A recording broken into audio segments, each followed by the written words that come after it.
Hello everyone, welcome back to Rob's Gaming Table. I'm Rob Dolph. I'm Mel. And we're here to play A Lord of the Rings, The Fate of the Fellowship, live for you on the internet. Hello. Welcome to the channel if you're new here. What's wrong with you? And also, if you're interested in Lord of the Rings board gaming, you come to the right place. We play a lot of this stuff on the channel. Check the playlist section for many other cool fantasy-themed board games we play live on the internet. Welcome. Welcome. All right, playing a new one for you today that we have not played on the internet before. This is Lord of the Rings, Fate of the Fellowship, published by Z-Man Games. Full disclosure, we purchased this from our local game store with funds provided by these awesome folks scrolling by on your screen for supporting the channel. Thank you so much. Thank you. Thank you. Patrick says, so many Lord of the Rings games out there now. Yeah. And you'll be shocked, though. This one's completely different. In this one, you have to make sure Frodo gets the ring to Mount Doom and destroys it to win the game. You'll never believe it. Like, they're so creative in coming up with that kind of requirement to win the game. I have to give them a shout out for that. I thought that was very clever, very unique. So yeah, that's what we'll be doing today. Never been done before. Wolfman. Hello. Welcome. Yes. Glad you're here. First time catching you live. Very nice. Very nice. Yeah, it's very outside the box. Yes, very outside the box requirement here. You'll never believe it. That's what we're going to do today, or try to do today. No, we will do. We have to have... I know. We have to have hope. The game, from when I was researching a little bit for people who played it, or got copies earlier, was like, the game's pretty difficult. It's like pretty challenging. It's like, basically, it's a pandemic game. If you've never seen a pandemic game before, it's the game that like popularized co-op board gaming. Not the first co-op board game. But it was funny reading, I read like a designer thing from the guy that designed this game, saying that he's a designer of Pandemic, and said it was so cool to work on a game that basically inspired his game. So Fantasy Flight Games made a cooperative Lord of the Rings game. I think it was like the early 2000s, and it was co-op, and that was his inspiration for the game of Pandemic. Okay. So then now having the access to work on the Lord of the Rings IP so many years later after Pandemic, I think like probably like 15-ish years later or so, I think since Pandemic came out, maybe longer. Yeah, it was cool to actually work on Pandemic and Lord of the Rings and kind of like mimic that game that originally inspired him, which I've never played that one, so I don't know how close it is or whatever, but this game is based off the popular game series Pandemic, which we have played live on the channel before. It's a game of like putting out fires, fighting off viruses, a lot of randomness, you know, playing the odds, making some guessing, a little bit of luck, some good strategy, efficiency in actions to try to, you know, stop a pandemic. We're doing the same thing here, but with the Lord of the Rings theme slapped on, but a lot of twists and changes and stuff to make it feel like its own game. There's like some things where I'm like, oh, this feels just like Pandemic. But then there's other things like, okay, they did a pretty good job here at making it feel different. So yeah, we're going to try it out today. We've only played a few times. Again, we're not the best. We're just here to show you the game. We're going to try to win, of course, because we're super competitive. Yes. Feel free to play along. If you know the game or have any questions or strategies, throw it in the chat. We'll try to catch it all and play along. But yeah, we're gonna play through a full game. We'll give you our thoughts at the end, kind of thing, as usual. And yeah, I'll give like an overview of how the game works. I'll show the actions for it. I'm not gonna teach like the whole game perfectly because it just like kind of teaches itself as we play through it. And of course, I'll bring up rules things as we play. If anyone's watching and knows the rules well and notices anything we're goofing up, feel free to let us know. We can look it up. I have the rule book beside me. It's not that complicated of a game. But if you are watching later and we did make any mistakes that no one caught live, leave it in the comments down below. Timestamp it if you can to help other people learn from our mistakes. That would be great. But yeah, what else? I guess we can show the details as usual. All right, so here it is. So it re-implements Pandemic according to BoardGameGeek.com. Currently ranked 3,065 overall of all board games, just for fun. If you're watching this later, you know, years later, you got a copy, or like looking this video up to see how it plays. Feel free to update the number down in the video description or in the comments just for fun, to see if the game's gone up a lot or is it gone down. Where is it at? Just for fun. But yeah, the weight's a 3.04 according to people who rated it on Board Game Geek. It's 1 to 5 players officially. Community says it's best with 1 to 4, but actually, or it's preferred 1 to 4, but it's actually best with 1. Oh, there we go. So yeah, Mel, if you can just leave, that would be great. Sure. Yeah, if you can just get out. I'm going to be playing this one alone with the chat. That'd be great. Yeah. No, I might schedule a solo stream later. We'll see how this one does. I do want to try the solo mode. It's not much different. You just control 4 characters. We're going to control 4 characters playing 2-player, so it's like kind of the same as playing 2-player, but there's like slightly tweaked rules for it. Just like 1 page of extra rules, which is not bad. But yeah, 60 to 150 minute playtime. So we'll see. But yeah. Patrick says, besides this Legacy Pandemic, I think my favorite Pandemic game is the World of Warcraft one. Oh, cool. I really like the Legacy Pandemic. Yeah, a lot. Yeah, we played the Legacy ones. We have a stream series of playing through Pandemic Legacy Season 0 or whatever. But we have played 1 and 2, not on stream. We did that for casual enjoyment off stream with friends, and those were fun. Mm-hmm. We do own the original Pandemic. We played that a few times in the long past. But yeah, I don't own any of the other variants though. This is like my first variant, but I know there's like a ton of different Pandemic games. And I put a poll in the chat before the stream went going just to see how many people watching have actually played a Pandemic system game. And I'm going to close that poll now just for fun to see. I want to see how many people watching have like never even heard of Pandemic at all. But 79% have played a Pandemic series game, which is good. So you guys will totally get what's going on here and you'll get the idea of how it all works. But I'll still explain it high level so that you can follow along if you've never seen this type of game before to see if it's for you or not. Or so you can just follow along and have some fun and laugh at our misfortunes. But yeah, I'm just going to take this off because it is summer here and I don't want to get hot and sweaty wearing this nice hat. So we'll save that for a future Lord of the Rings cooler weather playthrough of some kind. All right, so let's get to it. And we are doing this live, so we're going to do some of the setup live. We've placed a lot of the little meeples out, and we'll do the rest once we're ready to get going. So you'll see kind of, I like to do it for this kind of game too, to show the variability. Because it is not a campaign game. It's not a mission scenario kind of game, but there are different things that are variable. Obviously, decks of cards, objectives, character compositions, your party composition changes based on player count and based on random draw of your objectives and or characters. So that can, basically you're playing the same puzzle, but you're kind of changing some of the rules and puzzle pieces involved in that puzzle every time you play. And there's other random decks of shadow cards. So lots of randomness that could change it, but ultimately, no matter what pre-built composition of objectives, as recommended in the book, or a randomly generated one, which we'll do today, you will always be trying to complete the objective of destroy the One Ring. So here's an objective, just to show you an example, but this is the one 100% you'll be playing with every single time, unless you make your own custom game or something. I think all the custom scenarios in the book, or the pre-built scenarios, all use this as the last one too. And it has a little red star on there to remind us. And there are ones with black stars on them that are recommended to play with on your first game. But those will be in random shuffle. We could get some of those today just to see them. And obviously changing the amount of objectives you play with can change the difficulty. We're going to just do the standard 4. And then we're going to play with the standard 4 or 5 Skies Darkens cards or whatever mixed into the deck, which I'll show. So here's the picture version for those who can't read. Frodo has to get here in Mordor. Spend 5 resistance cards or rings. Roll a, what's it called? A shadow check, or what's a shadow roll? Shadow roll? A search. Sorry, a search. With these shadow dice or whatever. And seeing if you basically have lost all hope. If you've lost all your hope after this final roll and check, you fail. If you still have at least 1 hope left on this hope despair track or whatever over here, you win. So during the game, we start at 6. You can go up or down on this track of hope and despair.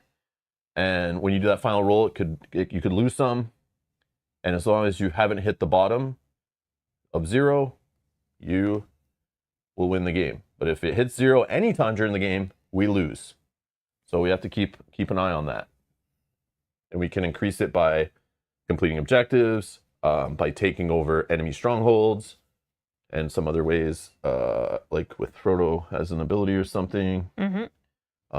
You want to go over abilities later, right? Yeah, we'll go over abilities later, but that's the way you can kind of manipulate that track over there.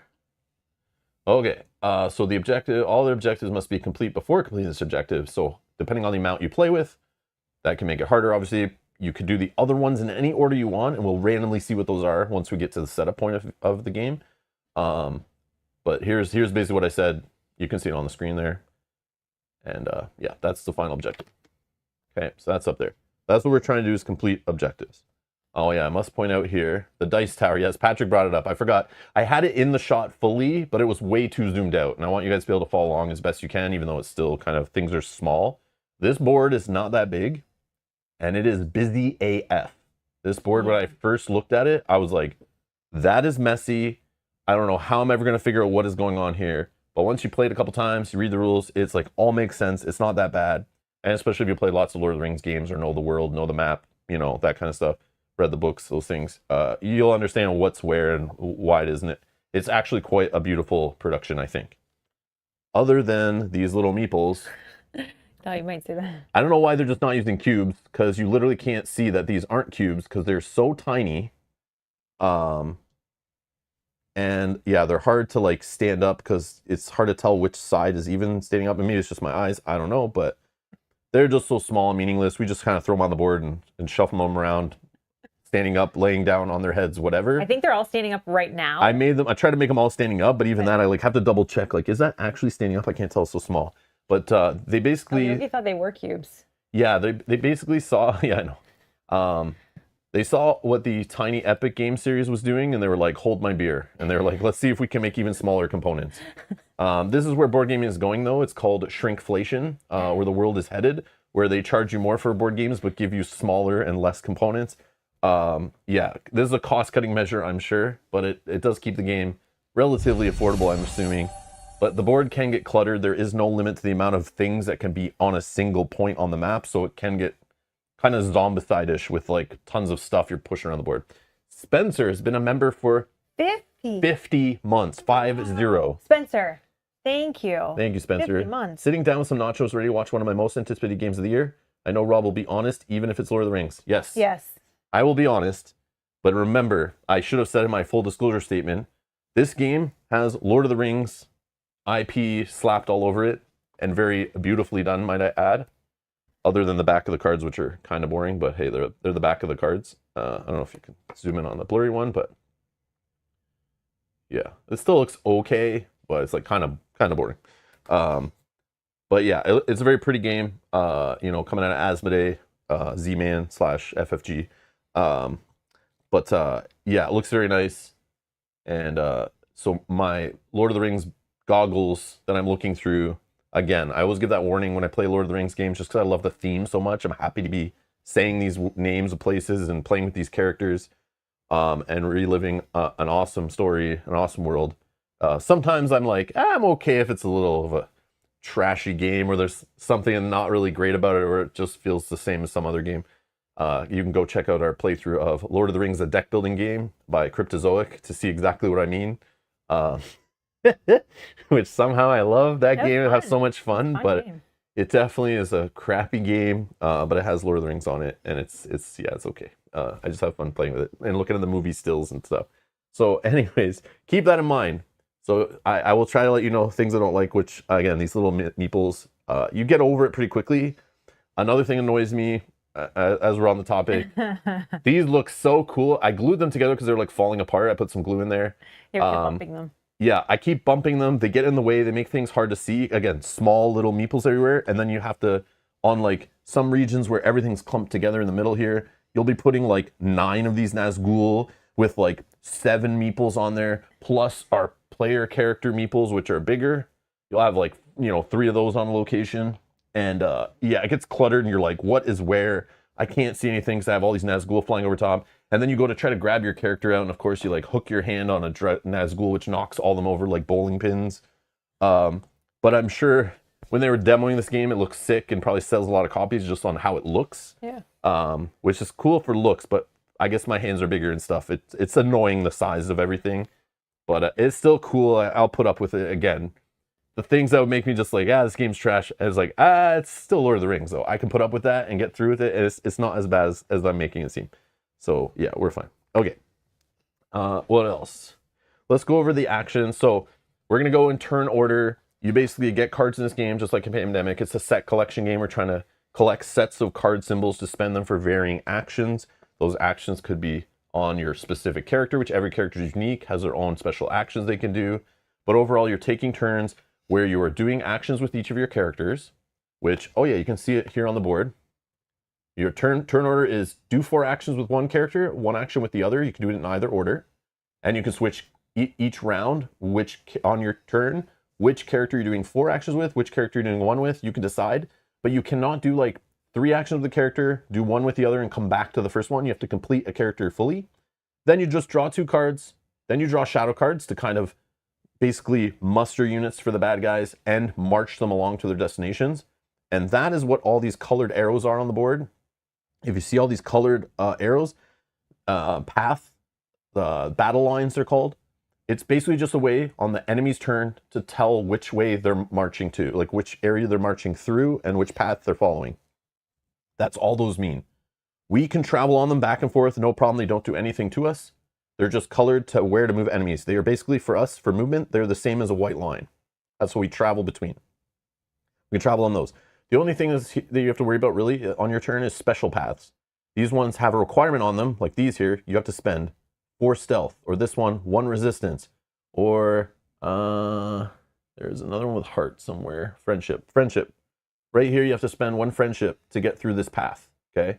Usually they're quicker, they save you time, but they take up resources as in cards or tokens. And more on that in a bit. And that kind of covers the travel action here. So one of the actions you could do on your turn, and you can do these actions multiple times. With a single character, you could do 4 travels if you wanted, which is basically just move 4 spaces, or move back and forth between 2 spaces, 4 times, whatever. You move to an adjacent location, spend symbols for special paths, just like I said. And you're allowed to bring other players' characters and your other characters with you, and even our own troops. And there are troops for the dwarves, there's troops for the elves, there's troops for the Gondorians, and troops for the Rohirrim. Okay? And they are colored up there. So the blue, which makes complete sense, blue meeples, blue little friendly troops are Gondor. Obviously, they're in Gondor. You'll see the places you can muster those troops is only at the place with the blue symbols on them. And we have our spare little pool of Gondor troops on the board here. Below them, we have the Rohirrim, which are brown, horsey color, I guess. And you can muster them in these 3 different spots here in Rohan. And then we have our dwarves, which are gray. I think of them like mountain or rock, like a dwarf under the mountain. And they're gray. We got a couple up here. We got 1 spawned already here. And that's all on setup, and that is on the board, actually. There are little meeple symbols here to remind you where to set up each meeple, which adds to kind of the busyness. And there's little red ones here, how many shadow troops to put at each of these places at the start of the game. There's even symbols here for where to put your Nazgul and the Eye token at the start of a game. So like I have a symbol here, which tells me to put 1 Nazgul in the Gondor region. Okay, so that just helps you with setup every game. It's kind of easy to set up another game. We did yesterday. We played like 2 games back to back because it was so easy just to put them back where they belong. Then you should have 5 over in the pool here on the left. Obviously, some objectives will change how many shadow troops you have in certain locations, and they might change how many troops are where. You might have to put some troops on objective cards and stuff like that. But generally, when you're done setting up the board, default setup, you should have 5 of every colored troop on the side in their little pool there. And it's nice to have a spot for that on the board so you can quickly glance and see how many you have to know whether to use an effect or not, whether it's going to waste something. But yeah. Okay, so back to the actions you can do on your turn. Fellowship, this is basically trading a card that matches the region you're in to another player through 2 characters being on the same location. You also have Prepare. There is a hand limit in this game, a hard hand limit of 7 cards. If you ever draw an 8th card immediately, you must either play an event if you have one, or discard a card, and you're basically losing resources. You don't want to do that, so they have this action called Prepare in the game. So add a Haven, and a Haven are these yellow spots on the board. They have the yellow like border and frame and background behind them. There's like an elf haven up here, Lorien. We have Rivendell, for example. You start in the Shire, which is a haven. You can discard a card, any card you want, and you basically take a token that matches the symbols on a card. So there's a symbol in the top left. This is the region of the card. Doesn't matter for this action, preparing, but I would toss this and gain a fellowship token, and there's no limit to how many tokens you can have. The only difference is you can't trade tokens among players, but you could trade cards using that fellowship action as long as you're in the right region that matches the card. Okay. And that covers these actions on reference card 1 of 2. On reference card 2 of 2, and these are like giant reference cards, by the way, which is very nice. Very good for a game that's meant to be approachable for newish players. We have the muster action, which I talked about kind of. So on those locations, they have to have the colors there, the symbols.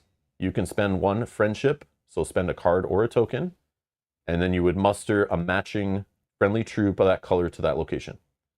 You can attack. So in this game, it's kind of cool. When the shadow on their turn are marching towards you, red little units, if they ever bump into our friendly troops, a battle happens. They'll roll dice, 1 for each shadow troop, up to a maximum of 3 dice. There are only 3 combat dice in the game, and they'll fight you. But on our turns, when we move into a region with our friendly troops and there's bad guys there, no fight happens automatically. You have to actually spend an action to declare an attack, assuming you have an action point to do so. And you'll roll up to 1 die for every friendly troop. And you can choose to roll less, but it has to be at least 1, up to a max of 3 dice. And on the dice while we're here, if you roll this result on a die, this just removes 1 red shadow troop. Very straightforward. And there's 2 of those, I think, on the die. And then there's 2 of this result, I believe, which is remove 1 shadow troop and 1 friendly troop of your choice. So if you have a choice between blue, brown, gray troops, you can choose which one you remove. And it might matter based on the amounts that are left in the mustering pool, or what you need for certain objectives in certain locations, or character abilities that matter for what type of troop are with certain characters will activate certain abilities. And then we have this symbol, which is sick. You will lose 2 friendly troops if a Nazgul is in your region. So you just come swoop by and kill 2 of your dudes. And then we have one of this, which is remove 1 of your troops unless the combat is happening in a haven. So it's kind of a good defensive. So it's nice to fight in havens. It gives you some defensive help on die rolls to not just lose your armies so easily. So that's the combat dice. Then you can capture. Capture is if you're in a shadow stronghold, and shadow strongholds are the ones surrounded by red borders here. There's a few of them on the board. If you're in there and you have at least 1 friendly troop and no shadow troops, you can spend 3 valor symbols on cards or tokens to turn it to a haven. You will shift the eye there, which I forgot to mention for combat. We also have to shift the eye if we're fighting. We do not shift the eye if the enemy started the fight. Okay? And if we just take over one of their home bases, we need to shift the eye, but we do gain 2 hope on this hope track over here, which is sick. That's a great thing to do. Okay? Those are your actions that you can do on a turn. And then just going over the battle stuff, if anyone wants to see, there's the reference on the back of one of the reference cards for battles. And it reminds us that you can roll this. If the shadow rolls this, here's what they do. And characters who are present. If you have any characters present, the player may spend resistance or ring symbols on cards or tokens to re-roll a combat die once each. And you can re-roll the same die if you spend more tokens or cards. You could spend, after rolling, you can spend Valor to remove a Shadow Troop, 1 each.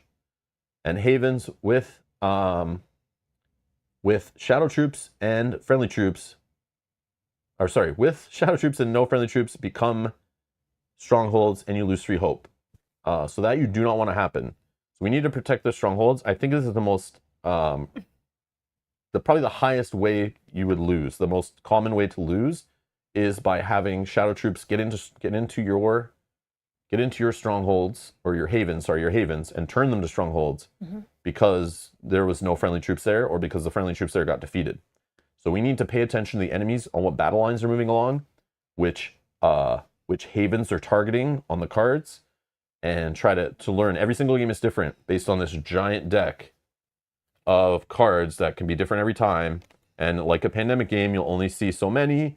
And then when it amplifies the danger, it will shuffle them up and throw them back on the top. So you'll kind of keep seeing the same cards over and over in a game. So you'll kind of get used to how the enemies are behaving, and you have to pay attention to that. It's a big part of the game, just like in Pandemic. And we also start with these 2 special cards in the discard pile, and we'll show you these when they come up in the game. They do not go in until our first Skies Darken card comes into play, which I'll show you in a sec. And the other reference sheet shows what happens when you're rolling a search. So when Frodo is moving, he has special rules related to traveling. When Frodo and Sam, they're one character, but there's two characters on the same meeple, but they're one character for gameplay purposes. When Frodo travels or takes part in a travel, so if I move Frodo on my turn using one of my characters, because again, you can bring characters along with you or friendly troops, as many as you want, you just have to have permission from the other player to move their characters. If Frodo travels, you either spend a stealth, the active player who's doing the moving, or roll a search. So what a search is basically like you're moving carelessly and you've attracted the eye of Sauron, okay? And this, he's staring at us from the side of the board. You can't see it all the time, but this is a dice tray that you build in the game. It does come apart into 3 pieces. It does have a spot in the box where it fits and does not move around. It's kind of clever. It's pretty nice. It puts Wingspan's Dice Tower to shame. And yeah. So he's always watching. So when that happens, you will roll a search. And you roll 1 die for every Nazgul and every Shadow Troop in Frodo's destination that he's arriving at. If there are no Nazgul in that region and no Shadow Troops in the destination, you don't have to roll anything. You don't have to spend a stealth. You could if you want to, but there's no point. So you got to check. You don't always need to use stealth to try to move quietly. And sometimes maybe you're only rolling 1 or 2 dice because there's maybe 1 Nazgul around, maybe 1 Shadow Troop, and that might be okay. And there are some characters' abilities that will help you move Frodo around. We played a game with Gollum, who is doing some stuff to help. Super thematic. The stuff in this game, I have to give it that. A little side note here. The abilities on characters and some of the objectives, how they use the game mechanics to make them actually match the theme and flavor and match the beats in the story is kind of cool, actually. How some of the characters who escorted Frodo have abilities that help him get around, which is kind of neat, and help him with search rolls and stuff. And again, just like battles, you can re-roll. If a character's present, you can spend resistance symbols to re-roll up to 1 die each. And that's it. That's pretty much it. So while I have Frodo in hand, just to show you a character card, at least the one character we must be playing with, because he's required for that objective, and the objectives will declare which characters you'll be using, but sometimes you don't declare all of them, and you'll have to draw some at random until each player has 2 per player. And we're playing 2-player games, so we'll have 4 characters in play. But the more players you play, the more characters you'll have in the game, which is pretty cool, I think. So this one we have to use Frodo and Sam. It's required, so that's part of the setup, okay? And Frodo and Sam here have that ability I talked about, but they have Elrond support. Once per turn when Frodo prepares, so that's when you're discarding a card at a haven, though he requires you to have the region named on the card, so that if you do it that way, you would gain 1 friendship token from the supply.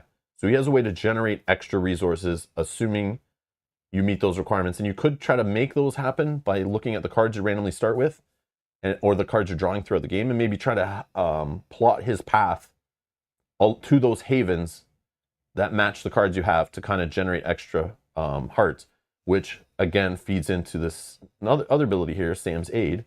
Whenever a search is rolled, you may spend friendship to ignore the same number of this die. So on a search, I should have went over that. On a search, if you get this tree, you lose 1 hope for every tree you roll. If it has this border around it, just like on the combat die, if you're in a haven, you'll ignore that symbol. Okay. You have this. There's 1 of these on the dice that will draw a Nazgul back to Mordor. You have blanks on here, and you have regular, despair, or lose a hope, or whatever. And I think that is all the symbols that are on the dice. And again, it's laid out on here. I had it on the screen. I just breezed over it, but blanks, no effect. Trees, lose a hope. This lose a hope, ignore it in a haven. And if Nazgul are present, recall 1 to Mordor. Okay, so that's what the dice do. And that's, he can help us. Sam, who's here with Frodo all the time, can maybe help us out of that. So you have a way to generate those friendships. You have a way to spend them. And then if you're ever desperate, which I don't think we've ever done this, but you can put on the ring before a search is rolled, you may ignore all Shadow Troops present. So that will reduce the amount of dice you roll. And it's up to a max of 7 dice, which I didn't mention either, but there are only 7 of those dice in the game. So the most you can ever roll is 7, no matter how crazy it gets. But the problem is some abilities will reduce the amount of dice you roll. But if you're supposed to be rolling 10 and you're reducing it by 3, you could still be rolling the max 7, no matter even if you have abilities to help you, if it gets too out of control. But you could put on the ring, and if you do, you lose all hope. and you shift the eye to Frodo's region. Or you lose 1 hope, sorry. Lose 1 hope, shift the eye to Frodo's region. Which is kind of a neat way just to be like, oh crap, like I need to roll less dice. I get punished for sure. I'm guaranteeing 1 hope lost. But it's a way that if there's like a ton of shadow troops and you need to get through that region, but they're blocking you and you need Frodo to get going, you're running behind on schedule.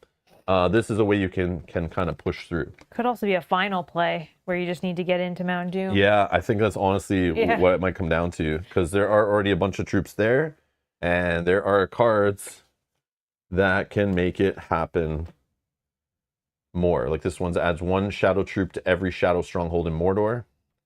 So yeah, if we see that card a lot in the game, the armies here can get very large. Okay, now let's start with part of the setup. If you just want to cut that deck, I've been shuffling it before stream, but cut that deck, and then for setup, we'll start the setup now, which will also show you some other components in the game. Mel's going to draw 9 cards off the deck to get us started, and what that's going to do, those 9 cards we draw are just to literally spawn more shadow troops on the board, 9 more of them. And we're going to flip the card over, and I'll just show you the first one for example to give you an idea of how these cards work, but you'll see them. We'll be drawing these tons of times throughout the game. They can either, and this is very clever, when you draw the card here, you put it in this resolve area. There's a area for the draw deck, resolving, and discarding, which I think is super clever because sometimes you'll be drawing different numbers of cards from the top of the deck throughout the game. And to remember how many you've drawn so you don't get confused, they have a nice little area to put them in until you're done drawing all the cards and resolving them. And then when that's completed, you discard them all together so you don't forget, which I think is very, very clever. But based on the card here, whether there's a banner at the top or a little banner at the bottom, so you're basically just looking for the red on the card. So red at the top or red on the bottom, that will tell you which part of the card you'd be resolving, either the top or the bottom. Okay, so in this case, and again, we'll whatever, we'll just show them here. It doesn't matter, these are not doing this yet, but if I drew it like that, we'd be moving along the yellow line here. We've been moving shadow troops from Rune to Minas Tirith along, and even shows you in the art, just in case you're not sure where it is or how they're moving. And you would just go backwards from Minas Tirith following this yellow line.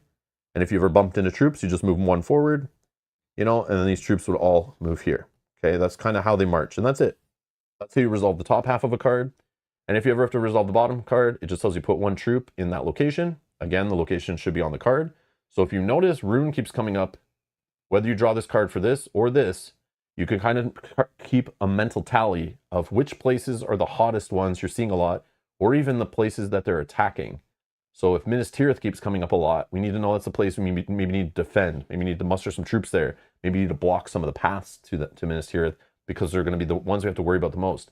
Or let's say if like Rune constantly keeps mustering troops, and if it was a stronghold, which it's not, but let's say we always saw like Dol Guldur come up a lot, we might want to go there and capture that to shut it off so it doesn't spawn troops there, which will help keep the paths clear.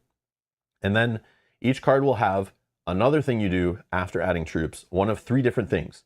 There is either move to Nazgul closer to Frodo, and it gives you the rules that break ties and how it works. There's one that will deploy, which basically just pick up and place 3 Nazgul from Mordor, and if there's not enough here, you start pulling them from the largest group on the map and just basically teleporting them to Frodo. And then the other one is move the eye to Frodo's region, and if it's already there, you have to roll a search, which is bad. So in this game, remember how to move the eye. If you start battles or you capture their strongholds, you will move the eye to the location that's happening. So a good strategy in the game is, what we've learned, is to start battles outside of Frodo's region to pull the eye away, so that when one of these cards comes up and moves the eye back, it's not already there and causing us to roll more searches, which leads to lots of despair, which leads to losing the game. Okay, so it's this constant management of getting Frodo across the map over to Mount Doom here, while also keeping the eye distracted, keeping Nazgul off of his back, rolling less searches, fighting off shadow troops, keeping them out of our havens, and not losing despair. Okay, so back to the setup. We're gonna put 1 more troop in Rune. First card. Another troop in Rune. Umbar down here. Nirn over here. Rune. Oh no. That's the problem area. I was just making that as an example. I didn't know it was really going to happen. Near Harad, which is down here. Dunlin, over there. Dol Guldur. And Isengard. That should be 9, I think. Just double check. Yeah, it should be, because I counted I've been counting with my special devices over here. I counted out 9 as well. Oh, you counted out 9 troops. That's smart. That's way smarter than using your hands. Yeah, it's 9. Because I get lost in how many I've... Yeah. Me too. I'm always like checking. I'm like, oh, it's only 6? Damn it, there's still more? Feels like forever. Okay, so again, every game this is different. Your setup is where they are, but this gives you a kind of a preview, not just where some more troops are on the board, but these are all the places which battle lines will be active, maybe, depending on which card's on the top of the deck before it, and you'll be shuffling this up, so sometimes it might just spawn a lot of troops in this location, but I think the roads out of Rune are going to be busy, especially if they spawn more there. That will be a dangerous army to take on, but they're going to be a problem. I'm calling it now. Yeah, definitely. That's a little scary. Okay, so that's the first step. Next is objectives. I have the giant deck of objectives. I want to show this. This is why I'm doing setup on stream. Is not only to show like how much variability is here, but this is how many objectives come with the game. And again, you can increase the difficulty by playing with more. And there are thematic, pre-made objective sets in the rulebook if you want to play with those that they recommend at each difficulty level. And there's like a starter one too that has these little stars on them. Play with those objectives. But we've already done that, and we're not going to do that today. We're just going to do random. But they are all thematic. They're all moments from the stories of like, what's the one? I forget what his name is. The leader of Rohan that gets like his mind taken over. There's one where thematically you have to get 2 characters to his place and kind of break the curse on him, and that will kind of help you. It basically, you lose access to a bunch of Rohirrim units in the game at the start. So it's kind of like his armies aren't there to help you because their leader is gone mental. But once you break that hold over him, you get those units back and more, and it kind of helps you. So there's like cool thematic things like that. There's one for like taking care of Shelob's lair with Gollum and Frodo and Sam being all together. Yeah, there's neat ones. Theoden, that's it. I forgot the name, but yeah, there's one for that. Like I was just thinking of ones off the top of the head, but there's 1, 2, 3, 4, 5, 6, 7, 8, 9, 10, 11, 12, 13, 14, 15, 16, 17, 18, 19, 20, 21, 22, 23. 23, and by default, we'll only be drawing 3 every time you play the game. So think of how many different options are. And then if you start playing higher difficulties and adding another one in to the mix, how different it can be, the puzzle, every game you're trying to solve. So I'll just shuffle them some more.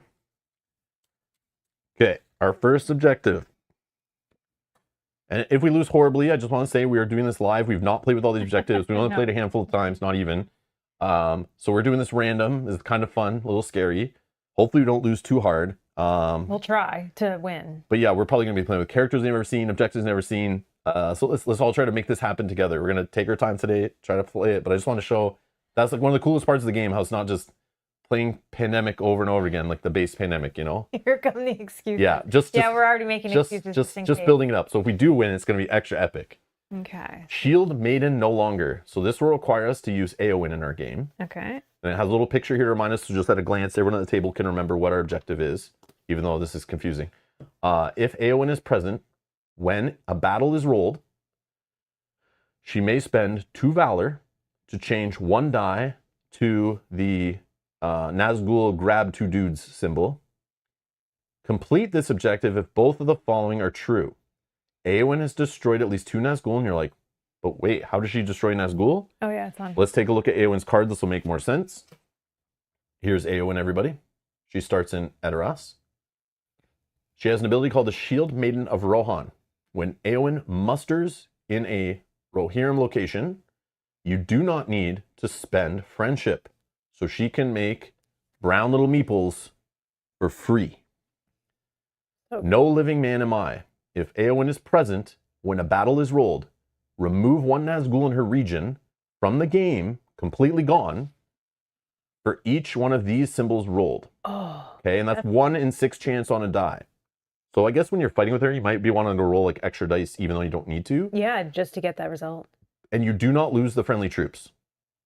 So she's able to stab Witch Kings and kill them, which no man can. That can really make the end game easier. So you could play with her normally just randomly and not have this objective, which is kind of funny. We did that before, but now that you have this objective, which ties into her abilities, which is kind of cool.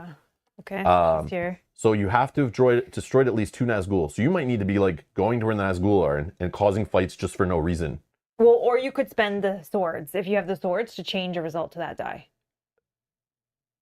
But again, you would need Nazgul in the region, so my statement is still true. You might be traveling to regions you don't even need to go to just to start fights you don't need because the Nazgul are there.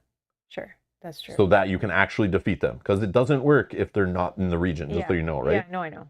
And Rohan is free of shadow troops and shadow strongholds, which right now, Rohan, right here in the middle, the Rohan region, you can tell it's a region. Just look at the dark brown lines that separates the regions.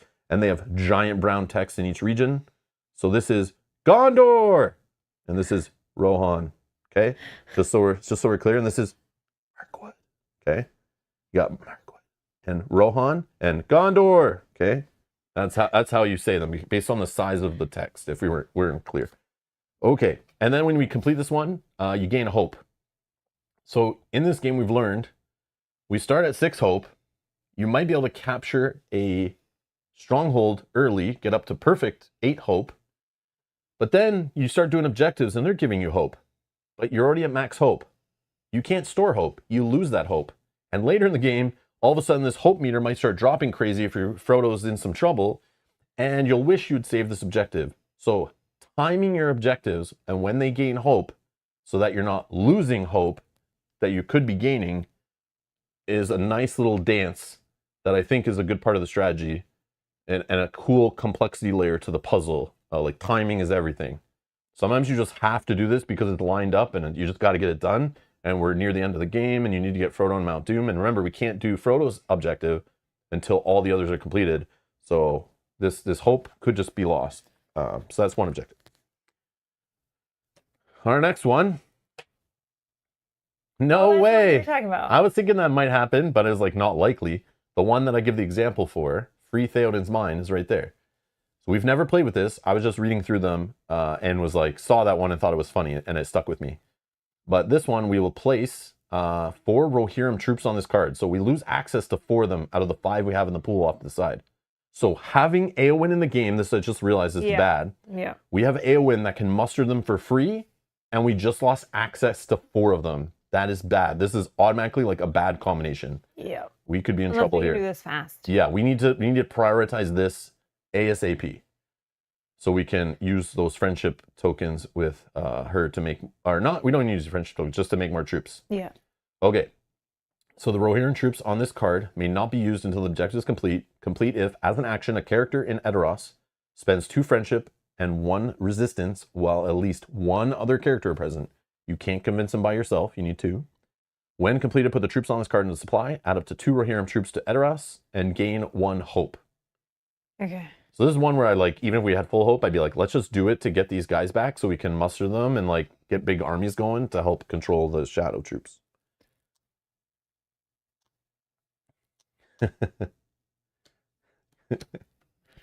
we need a megaphone for Mordor. Yeah, because it's much bigger. Oh, there is one for Denethor. There is one for Denethor too, David. So Theoden is under control of like Saruman, right? But Denethor is the one who goes like insane with like jealousy and losing his son or whatever, right? But in both those cases, I feel like they both lost their minds. Just one was another way, right? Okay, and our final one is, what should be that Denethor one? Nope. It is lift shadow from dwarven lands. So we are forced to use Gimli in our game, which I don't think we've ever played with Gimli before. Nope. And we're going to place 1 shadow troop in Ered Luin. Oh, that starting location up there on the left with the one dwarf troop. Okay. Okay. Complete if all the following are true. No shadow troops in Ered Luin, which we have 1 there, so we got to deal with that. At least 4 dwarven troops are there, so you can go there and muster them there, or you can muster them elsewhere and bring them there. But I know that will not be possible, or be super hard, is because the only other 2 places to muster dwarves are over here way on the east side. So, and that's where he starts. You could muster here, no? Yes. Yeah. Oh, Or the he could two, muster yeah. here, and he probably has to get over there. But Yeah. that's the challenge, It's a right? far distance. Okay. So no shadow troops in Ered Luin. Okay. At least 4 dwarf troops are there, and no shadow troops or shadow strongholds are in Dale. Oh wow! So you gotta like protect both areas. So Dale is up here, and Dale has 1, 2, 3 locations as Iron Hills, Lake Town, and Erebor. So you have to make sure no shadow troops there, and no shadow stronghold is taken over Erebor. Okay. And 4 gray troops are over there, and what was the other thing? And 4 dwarf troops are there. So, for example, we have Frodo in the game. He could just move back 1 and muster there, but Frodo's sticking in the starting area is probably a no-no. Yeah. You want to get him out of there as possible because we already have 2 Nazgul on his track and the Eye. But you could muster some troops here and have him move across the map, which is not easy. You have to sneak through the mountains here. But we get 4 troops there, get that shadow guy off there.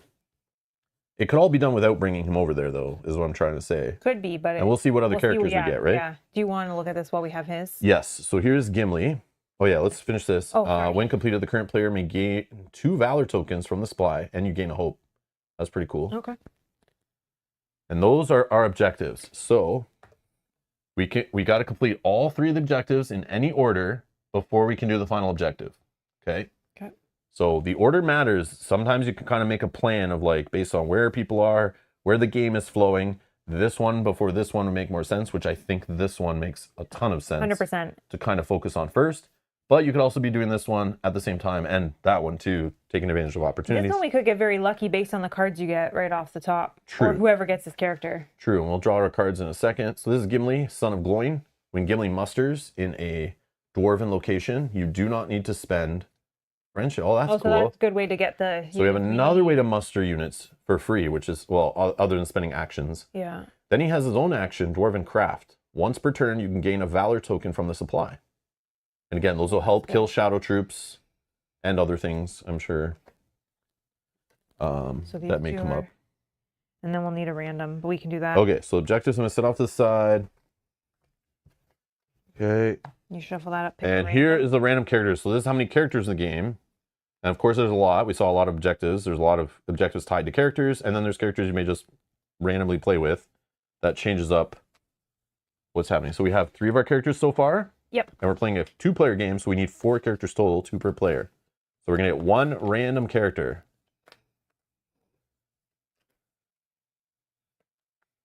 Okay.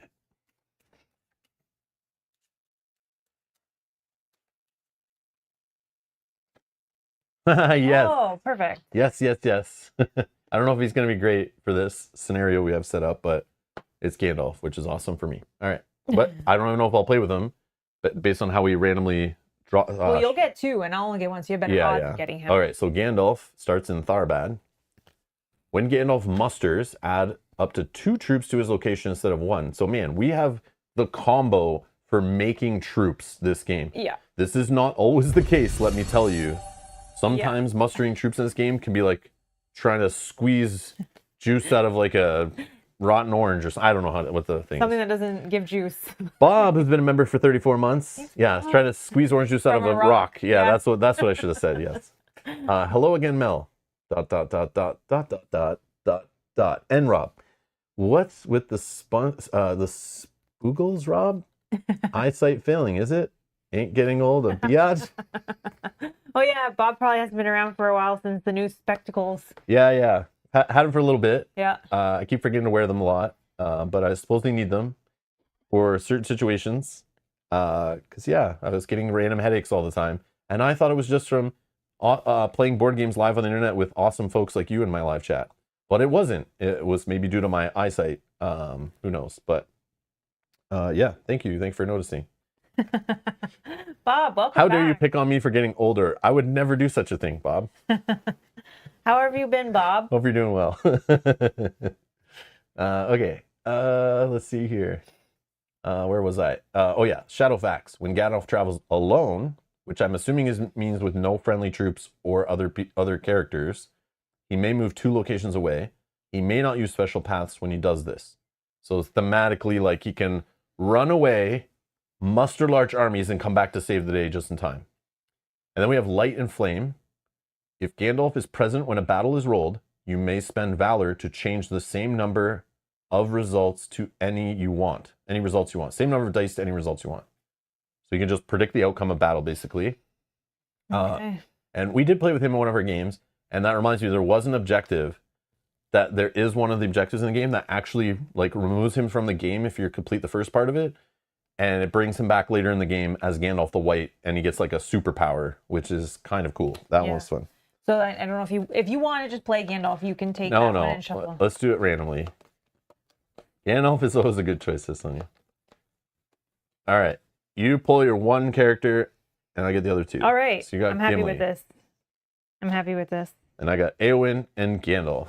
Okay, this is cool because this is not a combo we played with before, and we'd never played with Gimli before, and these objectives are a mishmash of I don't know what. I feel like this is not great, but there are characters in the game. I want to just say this for those interested. There are characters in the game that will let you actually pull cards out of the discard pile to generate extra resources. There are characters that let you cheat on actions, like we've seen some of these guys let you cheat on actions for get you better costs. There's quite a variance amongst the characters. There are characters who are similar, but they always have some kind of objective or ability that's thematic to the character, which I think is neat. And of course, they're named appropriately, the abilities. All right, so those are our characters. Now the player card setup, which anyone who's played a Pandemic knows this annoyance. I mean, fun part of setup. So in this game, there are a ton of event cards. Based on our 2 players, we're going to shuffle 6 of these at random, another way that changes the game and the pieces of the puzzle you're trying to complete here.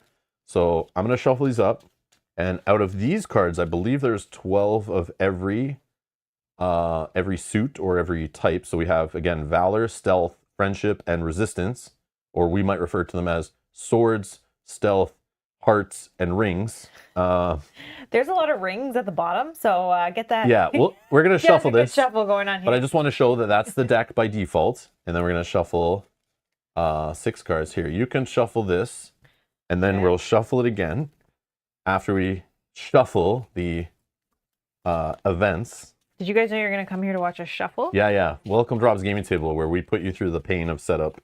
Just to show, I like doing it for games that have like lots of points of variability in the equation of the game, to show you like how you play it each time is not going to be the same unless you make it the same. Yeah. You'll still have some things that'll change every time, right? Yeah.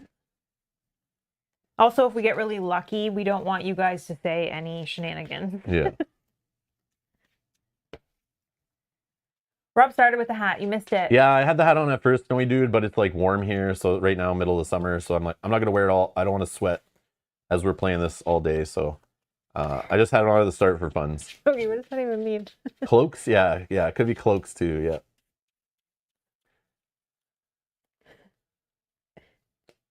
When Rob's stream starts, you put the turkey in the oven, says Yogi. This is correct. Okay, so we're getting 6 events out of 1,000 here that are going to be in our game. 1, 2, 3, 4, 5, 6. And there are some events I've learned that are like better to come up early, some that are better to come up later in the game, and some you may never see, which is neat. So that kind of changes it every time we play. We just throw all these in here, all these cards, whatever. Okay, I'm going to do this a couple times. Mm-hmm. And then I give it to you to shuffle. We make sure it's really mixed up. Lots of shuffling. Hence why we sleeve the cards, so they're not all destroyed after one game. They're not the most thickest cards. They look nice, but again, with the way the board game industry is going, all the cards seem to be getting thinner and cheaper and curling because the inks on the cards are too much for the thin ass cheap paper they're using now. So like we have these cards that are like curling. Yeah.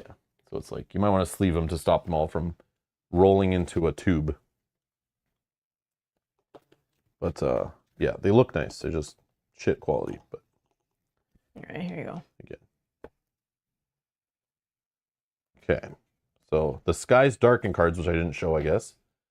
These are random. There's a bunch of them that will spawn shadow troops in different locations, one of like 10 or whatever different locations. But generally, they all do the same thing. When you draw one of these, we'll have 5 in the deck, separated roughly evenly through the deck, that you'll see in a moment. They bring the Eye to Froze region, And if it's already in his region, you lose 2 hope.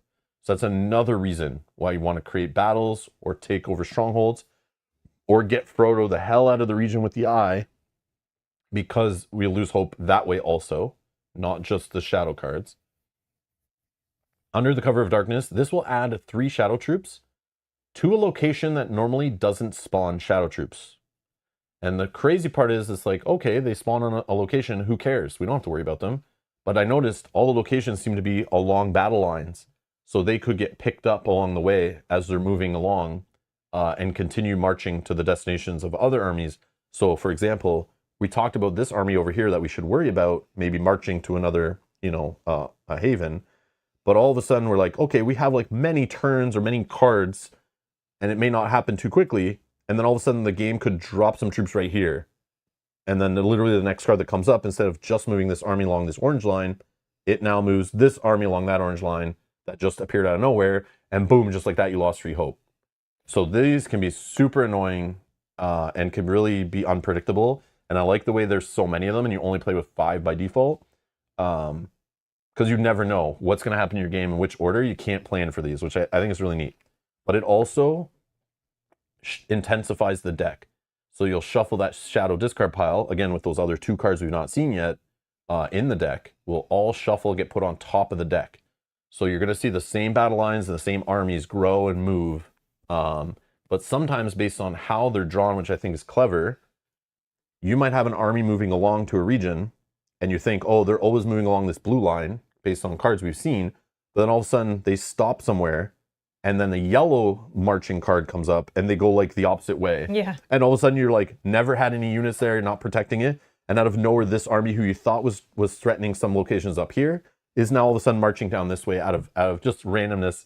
So yeah, it can be fun and crazy. So you got to watch out for that stuff. The game can be unpredictable. Okay, so first we're draw. You shuffle this, so we're going to draw 4 cards each to get us started before we put those crappy cards in. Oh, I got some events. Oh yeah, I got an event and a ring, a cloak, and a heart, aka a resistance, stealth, and a friendship. So the one event I got is and events can be played at any time, even on another player's turn, but just not interrupting an action, and they don't count as an action.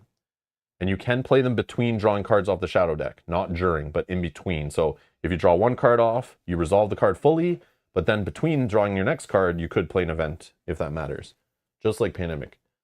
Rohan lends horses. Select a location. Any characters in that location may travel all together up to 3 times. So characters. It doesn't mention troops. Oh, it says right here. You may not bring troops with you. You may not use special paths, and those are the paths with the symbols on them. So you basically can't use shortcuts, is the way I look at it. If Frodo travels this way, roll a search after each of the travel actions. You cannot spend stealth to prevent these searches. Oh, wow. Okay. So you could use this just to help a character get to their objective, or to get to an army to start a battle, to get to where they need to be. But if you do it on Frodo, which is the main travel, you need to get Frodo to win the game. If you use it to cheat Frodo across the map, you still have to roll searches, and it's like kind of rough to do it. Yeah. So we might not ever want to do this unless we're really falling behind on Frodo, but it might be a nice way right now. You could get Gimli across the map quicker to deliver some dwarf troops to Ered Luin if you wanted, for example. We don't need to do that, but you could. So that's kind of neat. And then again, I just have these cards here. Those are the 2 events I got. 2 events? Yeah. Gifts from the elves. So we've already seen 3 of our 6 events. Oh man, gotta use them well. Yeah. Gifts from the elves. Select any one symbol token from the supply and give it to any player. Very basic, but could be very timely and very important. For example, if Frodo needed to move somewhere but was kind of surrounded by Nazgul, I could play it on my turn, for example, give Mel a stealth token. So then she could use it to help move Frodo under the cover of stealth, I guess. And then we have elven cloaks and rope. So this one, select any character. They may travel alone up to 2 times. Do not roll for searches. So this is a good one on Frodo. Yeah. To get him moving. Do not roll for searches. The character must pay for special path as usual and may not bring other characters or friendly troops along. Yeah, this is a good one for Frodo. Yeah, that's a good one for Frodo. The other one is, I don't think is. So I was kind of thinking, actually, here's something silly that I was already thinking about. Is with your event to be able to move a character, you could move a character here. I could give you a token that you are missing, and we could automatically complete this on round 1. Because you're missing a heart. So if I gave you a heart and you moved Gandalf to you, you can complete this ability. Is it an Edoras where that has to happen? Yeah, and that's no way. Yeah. So with that, we found a way we can cheese the game off the beginning? Yeah. Okay, cool. So, I mean, it is possible, but we don't have and to. And now we need to do the Skies Darkening. Good thing. We'll look at that in a sec. But the Skies Darken. So shuffle these up. If you want to start, maybe we could just move this up here for now. We're going to start making piles like so of 5 each. I like to do it as evenly as possible. I know in Pandemic games, some people just kind of divvy the deck up, eyeball it. And it does say you can do that. And you just put the largest stacks on the top of the deck, smaller stacks on the bottom. But we just do it this way, kind of keep them as even as possible. And then we're going to shuffle 5 of these cards. The Skies Darkens cards in. So this one should be bigger than all these, right? Yep. So these ones are all the same. Has 1 extra. So we're going to put one of these Skies Darkens cards in each. This one will be, say, the smallest will go left to right. Okay. So the smaller piles you just put on the bottom. The bot's been good. Like, I'm trying to make it. Good to see you, Bob. There's no cheese in war, only effective usage of resources. Exactly, Very well said. Exactly. Very well said. I was just able to put that puzzle together. I didn't cheat. The pieces were all there. Also, Spencer liked cheese. Let's not go there, everybody. Let's not go there. Okay, so I shuffle here, whatever. Messy shuffle, whatever. So then I put that on top. I'll take this one. Yeah. So we're just shuffling. I just set the game up, putting Skies Darken cards mixed in here. Oops. Spencer, I don't know if you've been watching our Clank series, but your character card came into play. And we then got we're not giving any spoilers, but we got a card where we could name your child, but we could not remember what your child's name was. So we named the card Matthew. Yeah, they allowed this in Clank Legacy Season 2. If you had the helpful NPC card from your first game, you could put it in the second game. So I went and found that and put it in. Then I bring it out and his name's Spencer. And I'm like, oh, yeah. Yep. So yeah, you're in our second game of Clank. Your card made it forward. And you grew up. Also had children. Yep. And those children grew up. Yeah. With spoilers. But yeah, anyways, that's all we'll say. Kind of funny. Yeah, Snowy just says we need to go back a decade and play the Every Damn Shuffling song while this is occurring. Oh, yeah. Yeah. You could, we can't play that on YouTube, so you can just sing that in your head.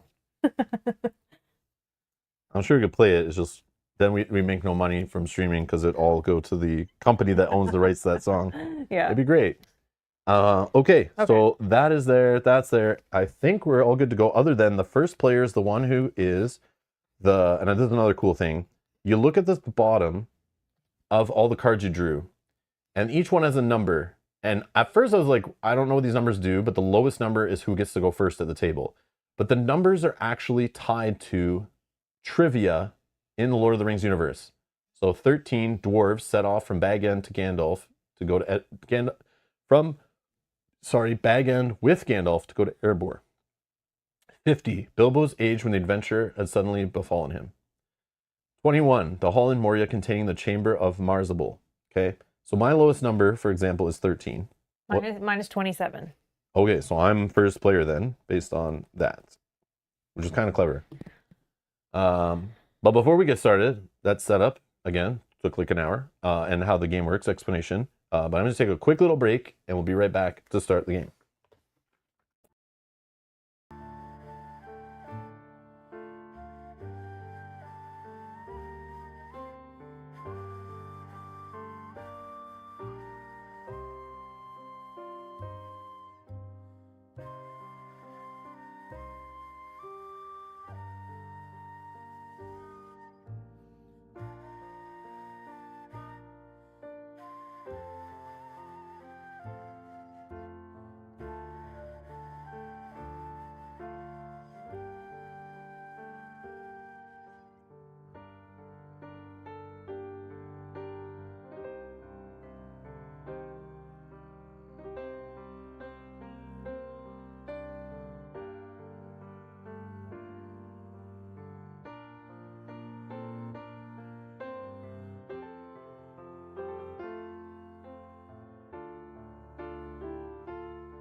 All right, we're back. Oh, Mike, that's great to hear. Glad to have you here. Sorry to hear that, I think. Rest up. Yeah, that sucks. That was not the worst. True. This is true. Of the situation. Yes. They're going in from a better end, I guess. Okay. But relax. Yes. Hope we'll keep you company here. Try not to get you too excited. Here's my son's name. Okay. Stick. Cynthia is my daughter's name. Sick. Okay. For future Clank reference. Okay. Okay. Thanks, I should be able to remember that. Okay. That's the tube down the throat. Yeah.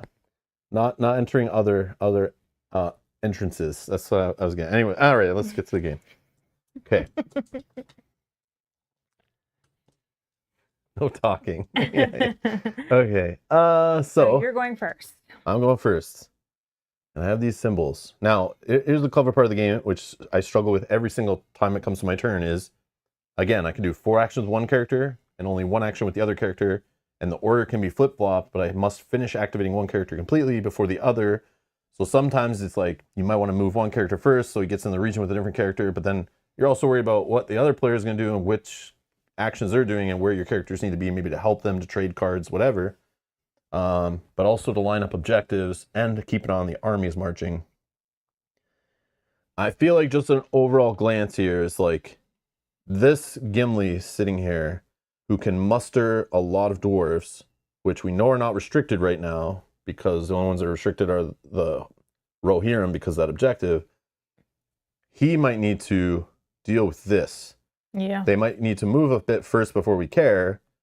But I think even him just building up armies and going after these guys to remove them would be great, but it's not going to stop them from spawning there. We have no way to shut this off. But we also did pull Dol Guldur in a card I saw, right? Because they only have 1 starting here and there's 2. What else could be a problem? But I think assessing... Oh, Nir Harad got an extra guy. So did Umbar. Mm-hmm. So we might need to worry about Minas Tirith. It was like 1, 2, 3. And then... So Dol Amroth and Minas Tirith could be under threat since we know we've drawn cards related to these areas. So they could be under threat. We got to watch out for that. And it only takes like 1, 2, or maybe 1, 2, 3 to be a problem. 1, 2, 3, 4 to be a problem. So it's not long, but we'll see. So again, we don't want to move all the characters fully up into this region, for example, and ignore down here. We need to pay attention there. We need to pay attention over here. And of course, we have objectives related to up here, and we have to get rid of that guy. So we got to watch out here too. And the other one is Isengard to Helm's Deep is like quite the highway of battle lines. So I find Isengard can be pretty busy, and we did have an Isengard card come up. So they could be marching into Helm's Deep with literally 2 card draws. But again, it might not happen that quickly, but we need to keep an eye on that. Okay. And we have Eowyn here who can muster troops, so maybe she needs to worry about down here. But again, you said we're going to do this little combo first. But I'm just saying overall in general, what my problem is, we'll get halfway through game and I'll totally forget.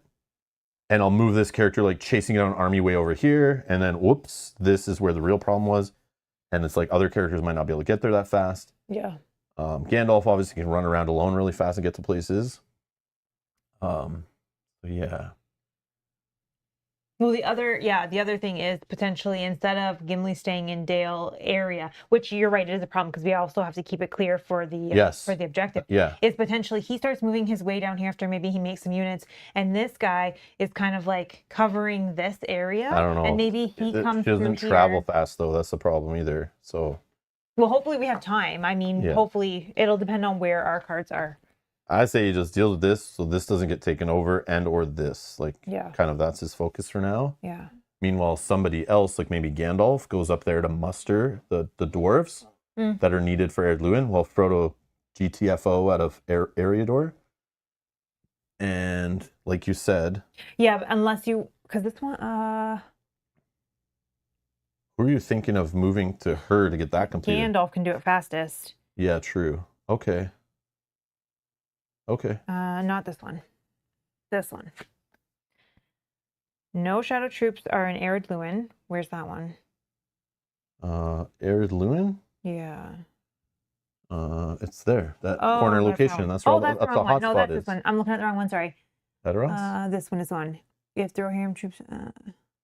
Okay, complete it as an action. You do this, and while at least one other character is present. Yes, we need one character to be with her. So I'm going first. So you're saying I would have to do 4 actions with Gandalf. Or you use that to move in 4. Well, Gandalf can move 2 alone, right? So he can get there in like 2 normal actions. So I can save this to then get him back somewhere else. Like maybe use that later to get him back over there. Yeah, yeah. Or we get Gimli over there who can muster dwarven troops for free. You know, but the problem is he can't go through here. That's the problem. When a character crosses the Misty Mountains, it's like so hard to get them across and get them back. It's so expensive. Yeah. Because you have to spend cards on special paths. I thought about actually bringing him more like through this area so that he can try to like take over maybe Moria or Isengard. But again, these guys, like if any of them get in there, then we're going to get stuck on that objective. Yep. Yeah. But once the objective's done, he's going to stay there for a little bit anyway. Yeah. So well, I guess we can see. But I'm going to give you with this one, select any one symbol token from the supply and give it to any player. Okay, so I have a friendship. I don't know what discard. Okay, and then my other character is Eowyn. Oh, is Eowyn the one that has to do the action? It just says, as an action, a character in Eowyn's... In Edoras? In Edoras spends that. Oh, okay, okay. So yeah, maybe we'll just do Gandalf can move 1, 2, and that's only 1 action because of his Shadowfax ability. And then second move, 3, 4, he's traveling alone, so he's good. He appears in Edoras. I think it's like thematic, right? They're both the ones that help convert him. Yep. Okay, then I have the things to spend. Okay, so you're spending 2 hearts and a ring. Yep, 2 hearts, a ring have been spent. Okay, and then... As an action, a character in Edoras spends 2 fellowship, 1 resistance, while at least 1 other character is present, all true. When completed, put the troops on this card, so the 4 troops that were there, Mel's going to put them in the supply, and then take 2 of those troops and put them in Edoras, which, yeah, of course I would do that. Obviously it says add up to because you might not have that many available. Oh. Because you could be doing this later in the game where we have them all on the board already and there's like not many, but obviously if you added... Oh, you should be able to. I think maybe you might not want to based on other things, but there are objectives that need certain kinds of troops in certain places, but and then we gain 1 hope. Okay, so we're at 7 hope. And then that's flipped over and completed. So now we have to do 2 more objectives before we can attack the last one. And that was, I've never seen an objective completed so fast before. Yeah, we're killing it. But we did spend a lot of spent a lot of things to make that happen, which might be a problem. But I'm just hoping that because we did that so fast and got those troops back, we're good. Yeah, I was worried those troops would be locked up and then she'd be wasting turns where she could be like just spawning lots of troops. Yeah. Because that's one of her abilities. So he now has 1 more action because 2 were to move to get him there, 1 to do the objective. So Gandalf can muster, and he would add 2 troops, but I don't have now any for friendship to do the muster action, unfortunately. So I'm with my other characters, so trading a card to myself. And that's another thing I didn't point out that was should be pretty obvious, is the cards in my hand, which again you should be playing with face up on the table, can be accessed by either of my characters no matter where they are, and my tokens. But for Mel's characters to use my stuff, I would have to trade with one of her characters. But I could, for example, trade a card with Gimli in the region of Dale, and then she could use it on Frodo's in that same turn, or her next turn, with Frodo and Sam can spend that card if needed. So the player's hand is accessible by both characters, even if they're like across the map. They can still both access it. So you can like generate a token with one character at a haven, and then literally that same turn, spend it with another character across the map. No problem. Okay. So I don't know what Gandalf can do. Probably. Does he start going back? Yeah, I guess moving, right? Yeah. He doesn't need to take one with him. So he'll just move 2 back to head up to Ered Luin to do that other objective, I guess. Mm-hmm. Riding alone with Shadowfax.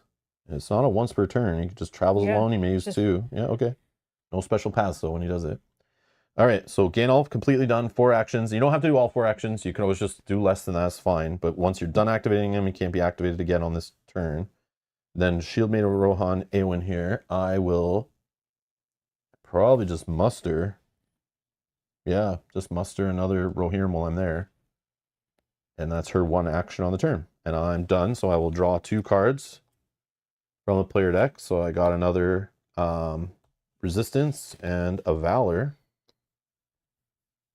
And in case you weren't sure, trivia moment, 2 trees on the doors of Durin on the western walls of Moria. Okay, there you go. The more you know.